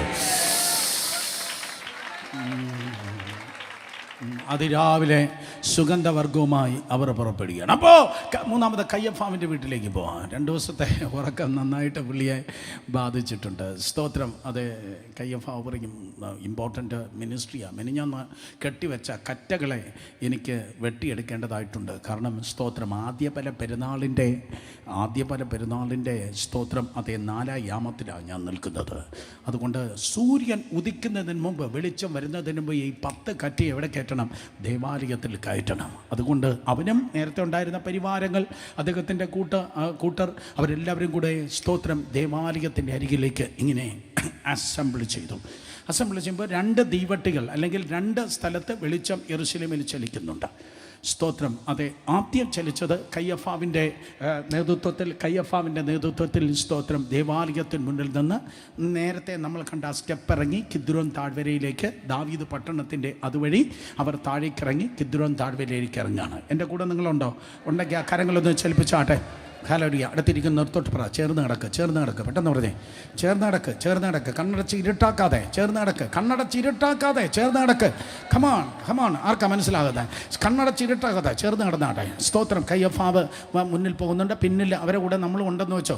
അങ്ങനെ കിദ്രോൻ താഴ്വരയിലൂടെ അവരിങ്ങനെ ഇറങ്ങി. അവരിറങ്ങി. ആ സ്തോത്രം, ലേവ്യ പുരോഹിതന്മാർ നന്നായി കൃഷി ചെയ്യുന്നതായ ആ കൊയ്ത്തിൻ്റെ ഉദ്ഘാടനം നടക്കുന്ന വയലുണ്ടെന്ന് പറഞ്ഞില്ലേ? ആദ്യത്തെ കൊയ്ത്ത് ATM അല്ല നടക്കേണ്ടത്. ആദ്യത്തെ കൊയ്ത്ത് മാർജിൻ ഫ്രീയിലല്ല നടക്കേണ്ടത്. ആദ്യത്തെ കൊയ്ത്ത് ലുലു മാളിലല്ല നടക്കേണ്ടത്. ആദ്യത്തെ കൊയ്ത്ത് ദേവാലയത്തിലാണ് നടക്കേണ്ടത്.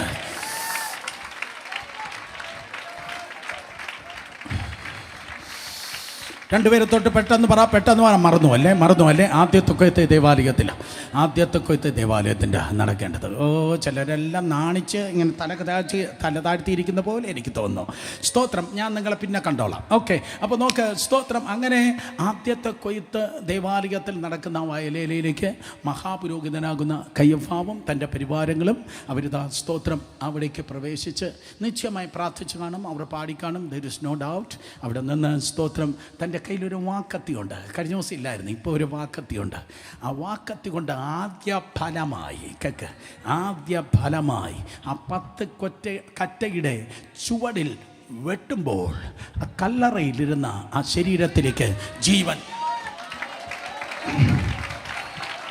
മടങ്ങി വന്നു.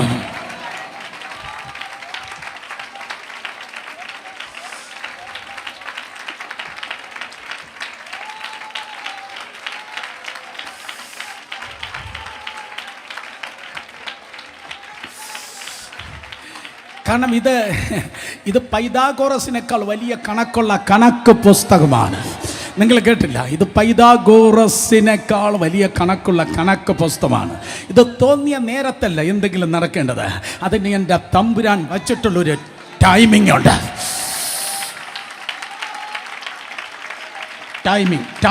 ടൈമിംഗ്.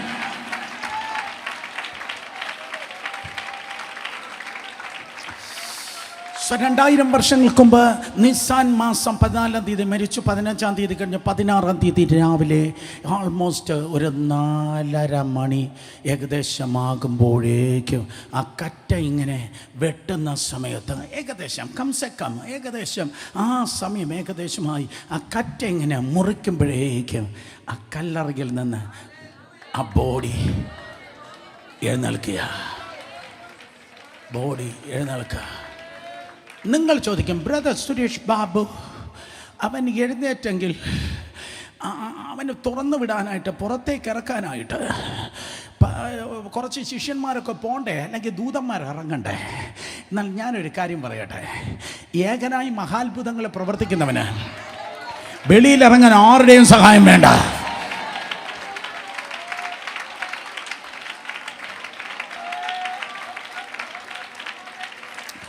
അവന് കല്ലറയിൽ നിന്ന് പുറത്തിറങ്ങാൻ ആരുടെയും സഹായം വേണ്ട. യേശുവിൻ്റെ നാമത്തിൽ നിന്റെ ജീവിതത്തിൽ ദൈവം ചലിക്കാൻ ആരുടെയും സഹായം വേണ്ട. ഒരു പ്രവാചകൻ പ്രവചിച്ചില്ലെങ്കിലും, ആരും പ്രാർത്ഥിച്ചില്ലെങ്കിലും, ഒരു പാസ്റ്റർ വന്ന് നിന്റെ തലയെ കൈവച്ചില്ലെങ്കിലും, ചെയ്യേണ്ട നേരത്തെ ചെയ്യേണ്ടതുപോലെ അവൻ ചെയ്തിരിക്കും.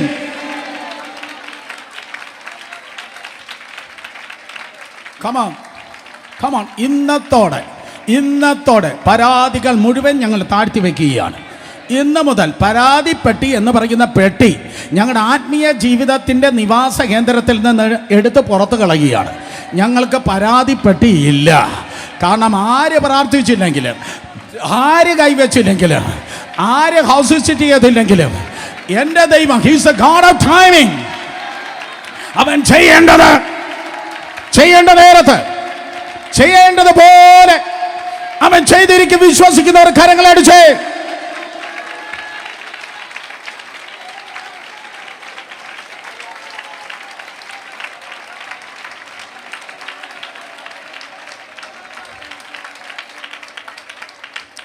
അവൻ കല്ലറയിൽ നിന്ന് പുറത്തേക്ക് ഇറങ്ങിയാണ്.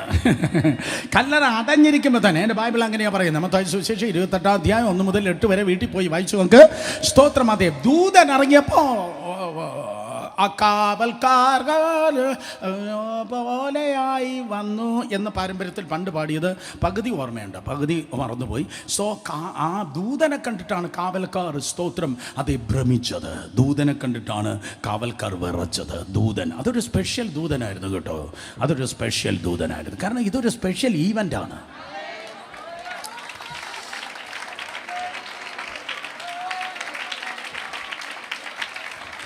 ഇതൊരു സ്പെഷ്യൽ ഈവൻ്റ്. കാരണം ക്രിസ്തു ഉയർത്തില്ലെങ്കിൽ നിങ്ങളുടെ വിശ്വാസം വ്യർത്ഥം.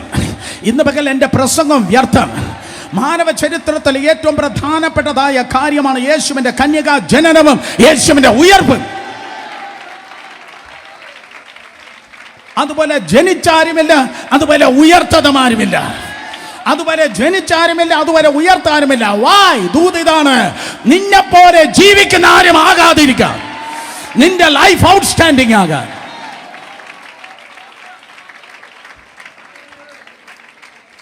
യേശു കർത്താവ്, സ്തോത്രം, കല്ലറ അടച്ചിരിക്കുമ്പോൾ തന്നെ അവൻ പുറത്തേക്ക് ഇറങ്ങി.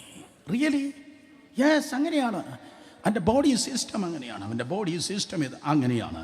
Einstein space time dimension body അനുസരിച്ച് തിയറി ഓഫ് റിലേറ്റിവിറ്റി നിങ്ങൾക്കൊന്നും മനസ്സിലായി കാണത്തില്ല. സ്തോത്രം, സാരമല്ല, ഫിസിക്സ് പഠിക്കാത്തത് എൻ്റെ കുറ്റമല്ല. അപ്പോൾ നോക്ക്, Einstein space time dimension theory of ആ ബോഡി അനുസരിച്ച്, സ്തോത്രം, അതെ, യേശു കർത്താവിന് അവൻ പറഞ്ഞു, സ്തോത്രം, എൻ്റെ ശരീരത്തെ തൊട്ട് നോക്ക്, ഭൂതത്തിന് ഇതുപോലെ അസ്ഥി മാംസമില്ലല്ലോ. ഹൊറർ മൂവി കാണുന്ന ആരും എന്നെ തുറച്ചു നോക്കുന്നു. ഹൊറർ മൂവിയിൽ നീ കാണുന്നതായ ആ ഭൂതത്തെ നീ തൊട്ടാൽ നിന്റെ കൈ അങ്ങോട്ട് പോകത്തേ ഉള്ളൂ, ഫ്രീ ആയിട്ട് അങ്ങോട്ട് പോകത്തേ ഉള്ളൂ. പക്ഷേ യേശു കർത്താവിൻ്റെ ബോഡി അങ്ങനെയല്ല. തൊട്ട് നോക്ക്, തൊട്ടാൽ അറിയാം. പക്ഷേ അതേ സമയത്ത് തിന്നെയറിൽ, സ്തോത്രം, അതേ സാധാരണ അന്തരീക്ഷത്തിൽ അവന് വേണമെങ്കിൽ അപ്പിയർ ആകാൻ പറ്റും, അവന് ഡിസപ്പിയർ ആകാനും പറ്റും. അതാണ് സ്വർഗീയ ശരീരം. സ്തോത്രം. Come on in Jesus name. ഈ ദിവസങ്ങളിലൊന്ന് കാഹളം ധരിക്കുമ്പോൾ നിനക്ക് കിട്ടുന്ന ആ ശരീരം എക്സാക്ട്ലി ഇതേപോലെയുള്ള ശരീരമാണ്. വിയർക്കാത്ത ശരീരം, ക്ഷീണിക്കാത്ത ശരീരം, രോഗമില്ലാത്ത ശരീരം, സ്വർഗീയ ശരീരം. രണ്ട് കരങ്ങളെ ഉയർത്തി ഹല്ലേലൂയ പറഞ്ഞേ. സോ ആരും യേശു കർത്താവിനെ തുറന്ന് പുറത്തേക്ക് വിടണ്ട. ആരും യേശു കർത്താവിനെ വാതിൽ തുറന്ന് അകത്തേക്ക് സ്വീകരിക്കണ്ട. ഒരിക്കൽ കൂടെ, ആരും തുറന്ന യേശുവിനെ കല്ലറയിൽ നിന്ന് പുറത്തേക്ക് വിടണ്ട. കേഫ, പത്രോസേ, യോഹന്നാനെ ഒന്ന് തുറക്കൂ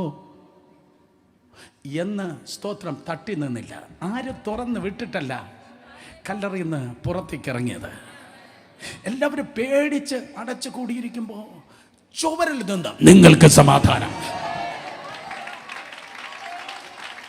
ആ സഹോദരൻ ഇത്രയും ഞെട്ടിയെങ്കിൽ ആ 12 പേർ എത്ര ഭയങ്കരമായിട്ട് ഞെട്ടിക്കാണ്.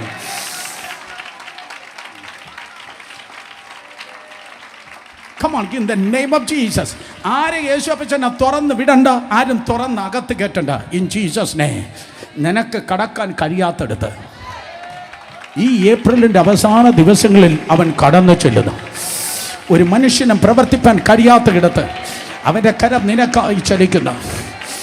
ഒരു അസാധ്യമെന്ന് വിധിയേറിയടുത്ത് ദൈവത്തിൻ്റെ സാന്നിധ്യം നിനക്കായി വ്യാപരിക്കുന്നു. വിശ്വസിക്കുന്ന ഒരു ശബ്ദം ഉയർത്തി കരങ്ങൾ അടിച്ച് 2 മിനിറ്റ് ആരാധിച്ച്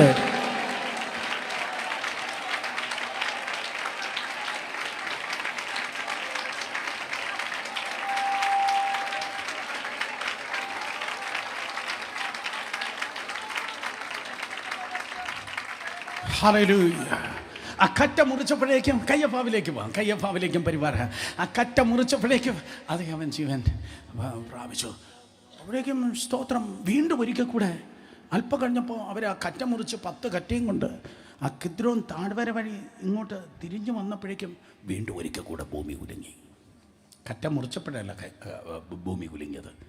ഒരു 10 മിനിറ്റോ 15 മിനിറ്റോ ആയിട്ടോന്നോ ആ കിദ്രോൻ താഴ്വര വീണ്ടും ഒരിക്കൽ കൂടെ ഭൂമി കുലുങ്ങി. അയ്യോ, ഇവിടെ എന്തോ കുഴപ്പമുണ്ടല്ലോ. മെനിഞ്ഞാന്ന് നമ്മൾ ഇതുവഴി വന്നപ്പോൾ ഒന്ന് കുലുങ്ങി, ഇപ്പോഴും കുലുങ്ങി. മെനിഞ്ഞാന്ന് അവൻ മരിച്ചപ്പോൾ കുലുങ്ങിയതാണ്. പക്ഷെ ഇപ്പോൾ ഒരു ചെറിയൊരു കുലുക്കമായിരുന്നു. ഇപ്പോൾ ആ ദൂതൻ ഇറങ്ങിയത് കൊണ്ട് ഉള്ളൊരു കുലുക്കമായിരുന്നു. പുസ്തകം വായിച്ചാലല്ലേ സ്തോത്രം പറയാൻ പറ്റത്തുള്ളൂ. ഒരു കുലുക്കമില്ല. നീ പറഞ്ഞോ ഞങ്ങൾക്ക് ഒരു കുലുക്കവും ഇല്ലെന്ന് പറഞ്ഞിരിക്കാതെ നല്ലൊരു ഹാലോരിയ പറഞ്ഞാൽ യെസ് സ്തോത്രം. മെനിഞ്ഞാന്ന് നല്ലൊരു ഭൂമി കുലുങ്ങി, ഇപ്പോൾ ചെറിയൊരു കുലുക്കമാവും. ഇപ്പോൾ ഒറ്റ ദൂതൻ ഇറങ്ങിയതിൻ്റെ ഒരു ഭൂമി കുലുക്കം ഉണ്ടായി. അപ്പോൾ ഇപ്പോൾ ദൂതൻ ഇറങ്ങി അപ്പോഴേക്കും ആ നേരത്തെ കയ്യഫാവ് അവിടെ നിന്ന് ഇറങ്ങി ആ കറ്റയെ മുറിച്ചെടുക്കുന്ന സമയത്ത് നേരത്തെ നമ്മൾ കണ്ട ആ മാളിക മുറിയിലുണ്ടായിരുന്ന സഹോദരിമാരുണ്ടല്ലോ, അവർ യാത്ര പുറപ്പെട്ട് ആ കല്ലറയുടെ ഏകദേശം അവിടെ എത്തിയപ്പോഴേക്കും ദൂതൻ ഇറങ്ങി വന്ന് കല്ലിനെ ഉരുട്ടി മാറ്റി. എന്നിട്ട് അതിൻ്റെ മുകളിൽ ദൂതൻ ഇങ്ങനെ ഇരിക്കുന്നുണ്ടായിരുന്നു. സഹോദരന്മാർ വന്നപ്പോൾ സ്തോത്രം കർത്താവ് ഓൾറെഡി പോയി. ദൂതൻ ഇറങ്ങി കല്ലറ തുറന്നു. നിങ്ങൾ ചോദിക്കും സ്തോത്രം അതെ ദൂതൻ ഇറങ്ങി കല്ലറ തുറന്നേ എന്താ? ശിഷ്യഗണങ്ങൾ വിശ്വസിക്കേണ്ടത് വേണ്ടിയാണ് കല്ലറ തുറന്നേ. അല്ല, കർത്താവിന് വേണ്ടിയല്ല കല്ലറ തുറന്നത്, ശിഷ്യന്മാർക്ക് സഭയ്ക്ക് വേണ്ടിയാണ് കല്ലറ തുറന്നേ. നാട്ടുകാരൊന്ന് കാണട്ടെന്നേ, ബന്ധുക്കളൊന്ന് കാണട്ടെന്നേ. മനുഷ്യൻ അടച്ചു വച്ച സകല മണ്ഡലങ്ങൾ എൻ്റെ ദൈവം ഫ്രീ വാക്കായി നിനക്കായി തുറന്നിടുന്നത് നാട്ടുകാരൊന്ന് കാണട്ടെ. Look what the Lord has done. എൻ്റെ കർത്താവ് എനിക്ക് വേണ്ടി ചെയ്തത് വന്ന് കാണുവിൻ. ഒരിക്കൽ കൂടെ എൻ്റെ കർത്താവ് എനിക്ക് വേണ്ടി ചെയ്തത് വന്ന് കാണുവിൻ. എൻ്റെ കർത്താവ് എനിക്ക് വേണ്ടി ചെയ്തത് വന്ന് കാണുവിൻ. ഹല്ലേലൂയ. സഹോദരന്മാർ അത് കാണുമ്പോഴേക്കും തന്നെ ദേവാലയത്തിലേക്ക് വേണ്ടി പോകാം. ആദ്യ ഫല പെരുന്നാൾ സ്തോത്രം, the first fruit of resurrection, ഉയർപ്പിൻ്റെ ആദ്യ ഫലം. 10 കറ്റകളെയും ചുമന്ന് കയ്യഫാവിൻ്റെ ജോലിക്കാർ പരിവാരങ്ങൾ അവർ ദേവാലയത്തിലേക്ക് വന്നു. സ്തോത്രം. രാവിലെ 9 മണിക്കാണ് നാട്ടുകാർക്ക് യാഗങ്ങൾക്ക് വേണ്ടിയുള്ള ആരാധന ആരംഭിക്കുന്നെങ്കിലും അതിനു മുൻപ് നാട്ടുകാർ വരുന്നതിന് മുമ്പ് ഇവർ ചെയ്യേണ്ടതായ ഒരു ശുശ്രൂഷയുണ്ട്. സ്തോത്രം. ആ ശുശ്രൂഷ സമയത്ത് സ്തോത്രം അതിന് മുൻപ് അവർ ഈ കറ്റ നീരാജനം ചെയ്യണം. ലേവ്യ പുസ്തകത്തിലുണ്ട്, വീട്ടിൽ പോയി വായിച്ച് നോക്കിയാൽ മതി. എല്ലാം ഇങ്ങനെ സ്പൂൺ ഫീഡിങ് ആയി ചെയ്യാൻ പറ്റത്തില്ലല്ലോ. വീട്ടിൽ പോയി വായിച്ചാൽ മതി, എല്ലാം പറഞ്ഞു തരത്തില്ല. പക്ഷേ ദശാംശം തരണം, സ്തോത്ര കാഴ്ച ഇടാം. അതില്ലെങ്കിൽ നമ്മൾ പണണം. അപ്പം നീരാഞ്ജനം ചെയ്യണം. നീരാഞ്ജനം ചെയ്യുന്നതിന് ഈ 10 കറ്റയെ വിശുദ്ധ സ്ഥലത്ത്, എല്ലാവരും പറഞ്ഞാൽ വിശുദ്ധ സ്ഥലത്ത് എത്തിച്ചിട്ട് കറ്റ എടുത്തിട്ട് സ്തോത്രം, അതെ, കറ്റയെ മഹാപുരോഹിതൻ അടിച്ചിട്ട് അവനിങ്ങനെ കറക്കും. എൻ്റെ പേരാണ് നീരാജനം ചെയ്യുന്നത്. കറ്റ അടിച്ചിട്ട് അതിനെ കറക്കും, അതിൻ്റെ പേരാണ് നീരാജനം. മീനിങ് 2000 വർഷങ്ങൾക്ക് മുമ്പ് പാപത്തിന് പരിഹാരത്തിനായി അടിക്കപ്പെട്ടിട്ട് നീരാജനം ചെയ്യുമ്പോൾ, ആ കറ്റ അടിച്ചപ്പോൾ നീരാജനം ചെയ്യുമ്പോൾ അതിൻ്റെ വിത്ത് നാനാഭാഗത്തേക്ക് ചിതറപ്പെടാം.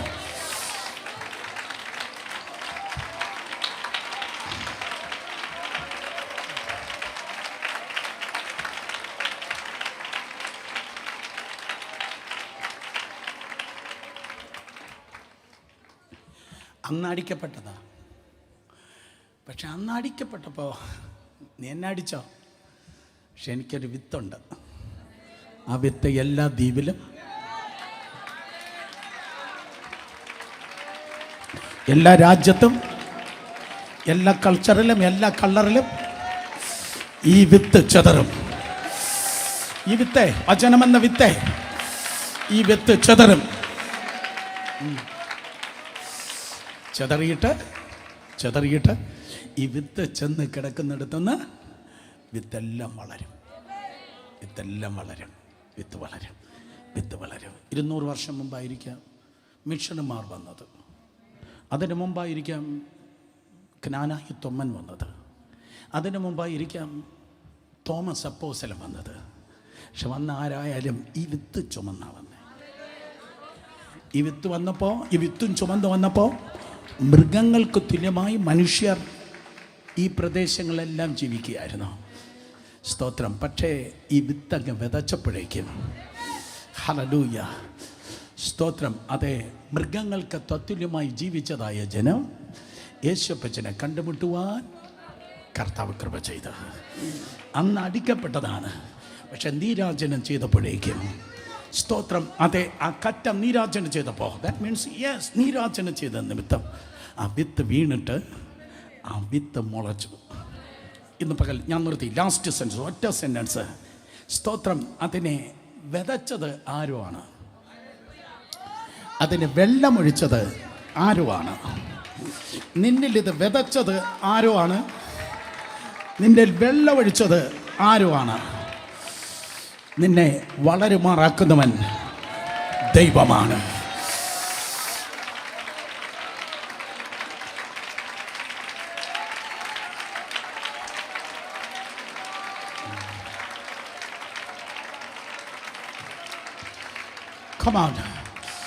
Come on, ഞാൻ നിർത്തി.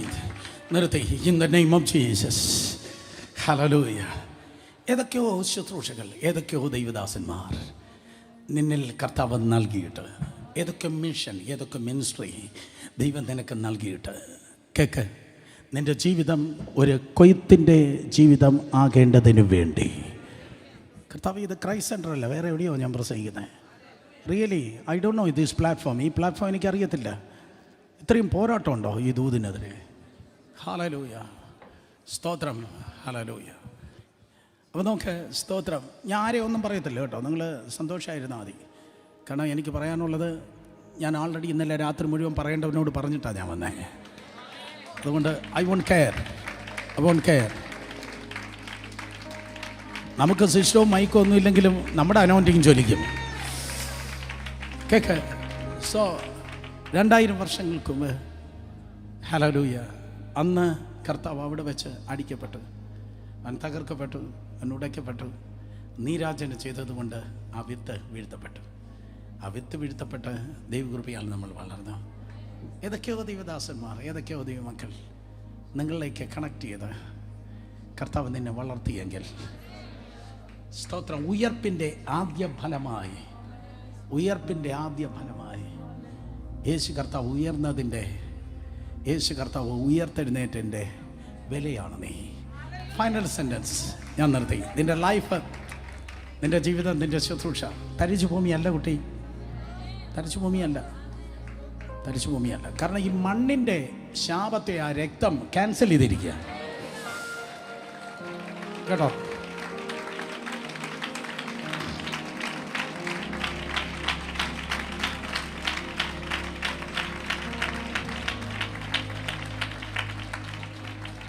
ശബ്ദമുയർത്തി പറഞ്ഞേ, എന്നെ യേശുവിൻ്റെ വിലയേറിയ രക്തത്താൽ വിലയ്ക്ക് വാങ്ങിയിരിക്കുന്ന. രണ്ടുപേരെ തൊട്ട് പറഞ്ഞ യേശുപ്പച്ചൻ്റെ രക്തത്തിൻ്റെ വിലയാണ് പറഞ്ഞേ, രക്തത്തിൻ്റെ വില, രക്തത്തിൻ്റെ വില. അതുകൊണ്ട് നീ ഒരു വളക്കൂറുള്ള മണ്ണ. അയ്യോ, ആർക്കും ഇഷ്ടമില്ലയോ? നീ ഒരു വളക്കൂറുള്ള മണ്ണ, നീ ഒരു വളക്കൂറുള്ള മണ്ണ. ആര് ശാപം പറഞ്ഞാലും നിന്റെ നിലനിൽക്കത്തില്ല.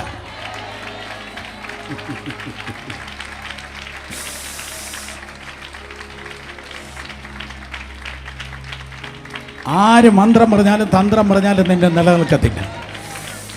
നിന്നിൽ ഈ വിത്ത് വീണാലുണ്ടല്ലോ, നിന്നിൽ ഈ വിത്ത് വീണാലേ പിന്നെ ലൈഫ് കൊയ്ത്ത് പാട്ടാ.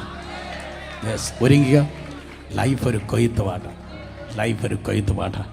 ഉയർപ്പിൻ്റെ ആദ്യ ഫലമായി അപ്പച്ചൻ ഉയർത്തത് കൊണ്ട് എനിക്ക് നിങ്ങളെ നോക്കി, നിങ്ങളുടെ മക്കളെ നോക്കി പറയാനുള്ളത്, ഹല്ലേലൂയ, എവിടെ നിന്നെ എടുത്തെറിഞ്ഞാലും അവിടെ നിന്നിൽ നിന്ന് നീ പാടുന്ന പാട്ട് ഒരു കൊയ്ത്ത് പാട്ടായിരിക്കും.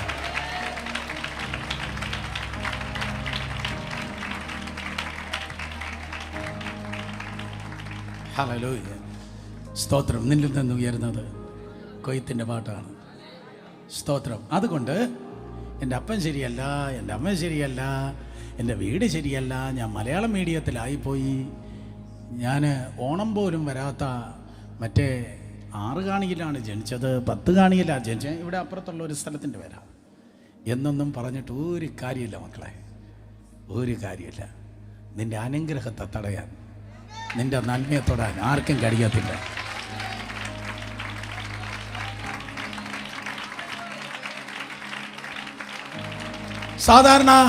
സാധാരണ റിസറക്ഷനെ കുറിച്ച്, ഉയർപ്പിനെ കുറിച്ച് നമ്മൾ നാടകവും കഥയും സിനിമയിലും ഒക്കെ കണ്ടിട്ടുള്ളത്, യേശു കർത്താവിൻ്റെ വെള്ളിയാഴ്ച ആ കല്ലറയിൽ അടയ്ക്കുന്നു, ശനിയാഴ്ച അതങ്ങനെ അടഞ്ഞു കിടക്കുന്നു, ഞായറാഴ്ച ആകുമ്പോഴേക്കും എങ്ങോട്ട് നിന്നും ഒരു ഭീമാകാര ഒരു ദൂതൻ ഇറങ്ങുന്നു. ദൂതൻ ഇറങ്ങി ആ മുദ്രയെ പൊട്ടിച്ച്, മോൻ ബ്രദറെ, ആ കല്ലിനെ ഉരുട്ടി മാറ്റുമ്പോൾ, സ്തോത്രം, കർത്താവ് ആ കല്ലറയിൽ നിന്ന് പുറത്തേക്കിറങ്ങി താങ്ക് യു എന്ന് പറയുന്ന പോലെ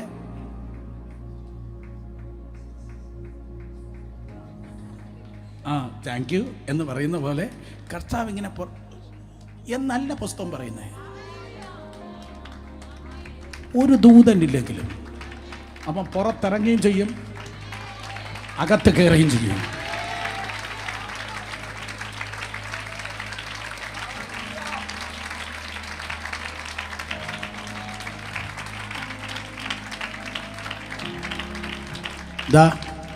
ഇന്ന് കർത്താവ് എനിക്ക് തന്ന റെവലേഷൻ ഇതാണ്.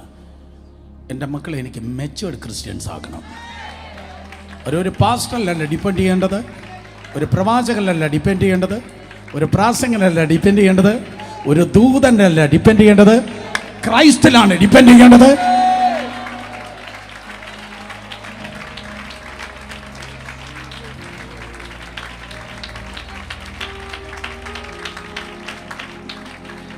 അകത്ത് വരേണ്ടപ്പോൾ അല്ല, പുറത്തിറങ്ങേണ്ടപ്പോൾ അവൻ പുറത്തിറങ്ങും, അകത്ത് വരേണ്ട നേരത്ത് അവൻ അകത്തിറങ്ങുക. ഇൻ ജീസസ് നെയിം കണക്ട് ചെയ്ത് ജീവിക്കണേ, കണക്ട് ചെയ്ത് ജീവിക്കണേ. പ്രാർത്ഥന കുറയല്ലേ, ഈ പുസ്തകം താഴെ വെക്കല്ലേ, അധ്യായമായിട്ടല്ല, പുസ്തകമായിട്ട് വായിക്കണേ. സ്തോത്രം. പറ്റി കിടന്നോളേ, പ്രത്യേകിച്ച് ഈ ഉപവാസ നാളുകൾ അങ്ങ് പറ്റി കിടന്നോളേ.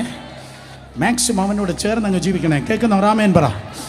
തക്ക സമയത്ത് പുറത്തിറക്കേണ്ടതിന് അവൻ പുറത്തിറക്കും, അകത്ത് വരേണ്ട ടൈമിൽ അവൻ അകത്ത് വരും. എല്ലാറ്റിനും ഒരു ടൈമുണ്ട്, എല്ലാറ്റിനും ഒരു ടൈമുണ്ട്, എല്ലാറ്റിനും ഒരു ടൈമുണ്ട്, എല്ലാറ്റിനും ഒരു ടൈമുണ്ട്. ഇത് പറഞ്ഞില്ലെങ്കിൽ ഇത് പറഞ്ഞാൽ ഭയങ്കര നഷ്ടം. ഒരുപാട് കാര്യം പറയാനുണ്ട്, ഇതുകൂടെ പറഞ്ഞു നിർത്താം. ഒരുപാട് കാര്യമുണ്ട്. സ്തോത്രം. കർത്താവെ ഓർപ്പിച്ചതിന് നന്ദിയപ്പാ.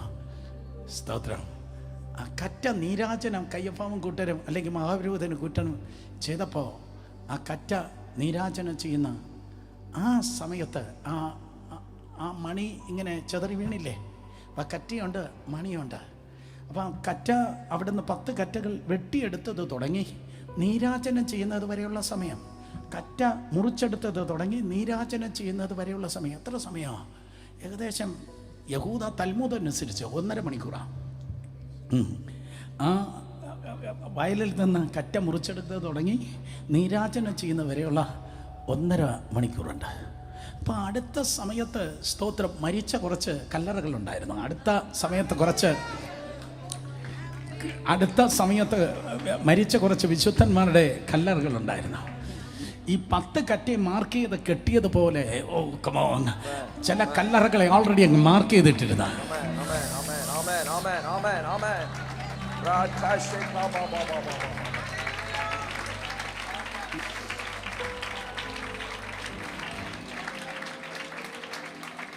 മത്തായി സുവിശേഷം 27-ാം അധ്യായം 51 മുതൽ താഴേക്ക് നിങ്ങൾ വായിക്കുമ്പോൾ 7 അത്ഭുതം അവിടെ കാണാൻ പറ്റും. ക്രൂശിലെ 7 അത്ഭുതം. അതിലൊന്നാണ് ക്രിസ്തു മരിച്ചതിന് ശേഷം അവർ ഉയർത്തെഴുന്നേറ്റെന്നാണ്. ആദ്യഫലമായി യേശു കർത്താവ് ഉയർത്തെഴുന്നേറ്റു. സോ അതിനോട് കൂടെ ചില വിശുദ്ധന്മാർ ഉയർത്തെഴുന്നേറ്റു. യേശു കർത്താവ് ഉയർത്തെഴുന്നേറ്റ് പെട്ടെന്ന് റോക്കറ്റ് പോലെ പെട്ടെന്ന് സ്വർഗത്തിലേക്ക് പോയില്ല. നോ നോ നോ നോ യേശു കർത്താവ് ഉയർത്തെഴുന്നേറ്റ് ആ കറ്റ നീരാജനം ചെയ്ത അന്ന് ആ ടൈമിനാണ് അവൻ പിതാവിൻ്റെ സന്നിധിയിൽ എത്തേണ്ടത്. കമാ ആ കറ്റ നീരാജനം ചെയ്യുന്ന സമയത്താണ് അവൻ ദൈവത്തിൻ്റെ സന്നിധിയിൽ സ്തോത്രം ഈ ആത്മാക്കളുമായി എൻ്റർ ചെയ്യേണ്ടത്. ഏതാത്മാക്കൾ? ഈ ഉയർത്തെഴുന്നേറ്റ ആത്മാക്കളും പഴയ നിയമ വിശുദ്ധന്മാരും. അപ്പോൾ ഏകദേശം ഒരു ടൈം ഗ്യാപ്പ് ഉണ്ടായിരുന്നു. ആ ഗ്യാപ്പിനിടയ്ക്കാണ് മറ്റേ കൊച്ച് കരഞ്ഞിട്ട് നിൽക്കുന്ന കർത്താവ് കണ്ടേ. കൊച്ചെന്ന് പറഞ്ഞാൽ മതിലെ കാര്യത്തിൽ അറിയാം, കരഞ്ഞിട്ട് നിന്നത്. അപ്പോൾ യേശു കർത്താവ് സ്തോത്രം ഈ ഉയർത്തെഴുന്നേറ്റ തൻ്റെ കൂടെ ഉണ്ടായിരുന്ന ആത്മാക്കളോട് പറഞ്ഞു, നിങ്ങളൊരു കാര്യം ചെയ്യുക, നിങ്ങൾക്ക് വേണമെങ്കിൽ ഒന്ന് നിങ്ങളെ പ്രിയപ്പെട്ടവരെ ഒന്ന് കാണാൻ ഞാൻ അവസരം എടുക്കുക. കാരണം ഈ പെണ്ണിൻ്റെ കണ്ണുനീർ തുടച്ചിട്ട് മാത്രമേ എനിക്കെൻ്റെ പിതാവ്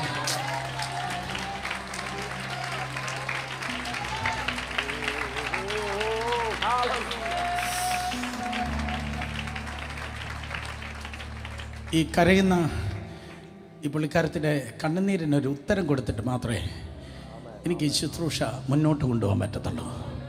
കമോൺ, കരയുന്ന ഈ കൊച്ചിൻ്റെ അല്ലെങ്കിൽ ഈ സഹോദരിയുടെ കണ്ണുനീരിന് ഉത്തരം കൊടുത്തിട്ട് മാത്രമേ എനിക്ക് ശുശ്രൂഷ മുന്നോട്ട് കൊണ്ടുപോകാൻ പറ്റും. അതുകൊണ്ട് you just walk through the street of Jerusalem. യെരുശലേമിൻ്റെ തെരുവിൽ നിങ്ങൾ പ്രിയ അവരുടെ ഫ്രണ്ട്സിനെ, അവരുടെ റിലേറ്റീവ്സിനെ അവർ കണ്ടപ്പോൾ ഈ അടുത്ത സമയത്ത് എൻ്റെ പപ്പ മരിച്ചിട്ട് എത്ര 3 ഇയേഴ്സ്. സോ ഇതെന്തി സ്തോത്രം, അതെ 3 ഇയേഴ്സ്. അപ്പോൾ പപ്പ ഇപ്പോൾ സ്വർഗീയ ശരീരത്തിൽ ഐ ക്യാൻ റെക്കഗ്നൈസ് ചെയ്യാം. സോ ഇതുപോലെ ഈ അടുത്ത സമയത്ത് മരിച്ചതായ ആ പ്രിയപ്പെട്ടവരെ സ്തോത്രം അവർക്ക് റെക്കഗ്നൈസ് ചെയ്യാൻ പറ്റി. അപ്പോഴേക്കും മറ്റേ കോൺവെർസേഷൻ കഴിഞ്ഞ മദ്യലക്കാരത്തി മറിയുമായിട്ടുള്ള കോൺവെർസേഷൻ കഴിഞ്ഞ് പുരോഹിതൻ 10 കറ്റയുമായിട്ടല്ലേ ദേവാലയത്തിൽ വന്നേ? എല്ലാവരും പറഞ്ഞാട്ടെ, 10 കറ്റയുമായിട്ടാണ് വന്നത്. അങ്ങോട്ട് പോയപ്പോൾ ഒഴിഞ്ഞ കൈയുമായിട്ടാണ് മഹാപുരോഹിതൻ പോയത്. പക്ഷെ മഹാപുരോഹിതൻ ദേവാലയത്തിൽ ഇപ്പം വന്നപ്പോഴേക്കും 10 കറ്റയുമായിട്ടാണ് വന്നത്. തീർന്നിട്ട് 2000 വർഷങ്ങൾക്കും വന്നപ്പോൾ ഒഴിഞ്ഞ കൈയുമായിട്ടാണ് വന്നത്.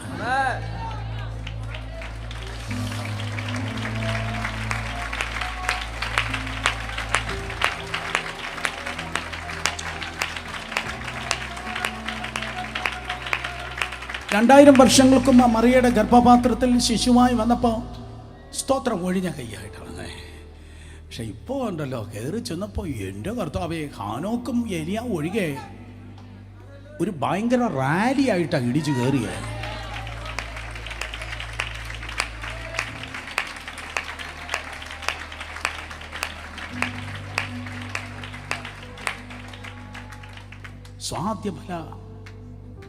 ആദ്യഫല സ്തോത്രം പെരുന്നാളിൻ്റെ ദിനത്തിൽ ഉയർപ്പിൻ്റെ ആദ്യഫലമായി യേശു കർത്താവ് തന്നെത്താൻ ഒറ്റയ്ക്കല്ല പ്രസൻറ്റ് ചെയ്തത്. സ്തോത്രം, അതെ, ആ മണികൾ 1000 മണികളുമായി നിന്നതുപോലെ യേശു കർത്താവ് ദൈവത്തിൻ്റെ സന്നിധിയിൽ നിന്നപ്പോൾ 33.5 വർഷത്തിന് ശേഷം ഫസ്റ്റ് മിഷണറി സ്വർഗത്തിലേക്ക് മടങ്ങിയെത്തിയിരിക്കുക. 33.5 വർഷത്തിന് ശേഷം ഫസ്റ്റ് മിഷണറി ചെയ്യേണ്ടത് മുഴുവൻ ചെയ്തിട്ട് മടങ്ങിയെത്തിയിരിക്കുക. This A challenge. ഇതാണ് ഇന്നത്തെ ദൂതിൻ്റെ നിങ്ങൾക്കുള്ള വെല്ലുവിളി ഏറ്റെടുക്കണം. ഒരു ദിവസം കർത്താവിൻ്റെ സിംഹാസനത്തിന് മുമ്പിൽ ഞാൻ നിൽക്കും. കേട്ടോ? ആമേൻ പറഞ്ഞേ. ഒരു ദിവസം കർത്താവിൻ്റെ സിംഹാസനത്തിന് മുമ്പിൽ ഞാൻ നിൽക്കും. കർത്താവെ, ഞാൻ വന്നു കേട്ടോ എന്നല്ല പറയേണ്ടത്. ഞാനിങ്ങ് വന്നു എന്നല്ല പറയേണ്ടത്. എല്ലാ ബൈബിൾ സ്കൂൾ സ്റ്റുഡൻസ്, എല്ലാ ദൈവദാസന്മാർ, എല്ലാ സഹോദരി സഹോദരന്മാർ, ഇതൊരു മിഷൻ ചേർച്ചാണ്. എൻ്റെ ഗൗരവത്തിൽ ഞാൻ പറയട്ടെ, 5 ഫോൾഡ് മിനിസ്ട്രി ഓപ്പറേറ്റ് ചെയ്യുന്ന ഒരു മിഷൻ ചേർച്ചാണത്. അതിൻ്റെ ഗൗരവത്തിൽ ഞാൻ പറയട്ടെ, ഒരു ദിവസം ദൈവത്തിൻ്റെ സിംഹാസനത്തിന് മുന്നിൽ നിൽക്കുമ്പോൾ ഇതായിരിക്കണം ഞാൻ പറയേണ്ടത്: ഞാനും എനിക്ക് തന്ന മക്കളും.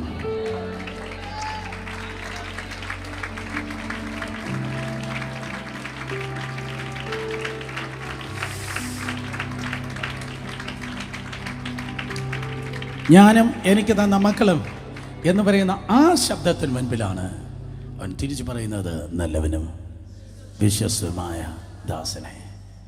പറഞ്ഞത് കുറച്ച്, പറയാനുള്ളത് അധികം. കേട്ടത് കുറച്ച്, കേൾക്കാനുള്ളത് അധികം. പ്രാപിച്ചത് കുറച്ച്, പക്ഷെ പ്രാപിക്കാനുള്ളത് അധികം. ഈ വചനങ്ങളാൽ ദൈവം നമ്മെ അനുഗ്രഹിക്കട്ടെ.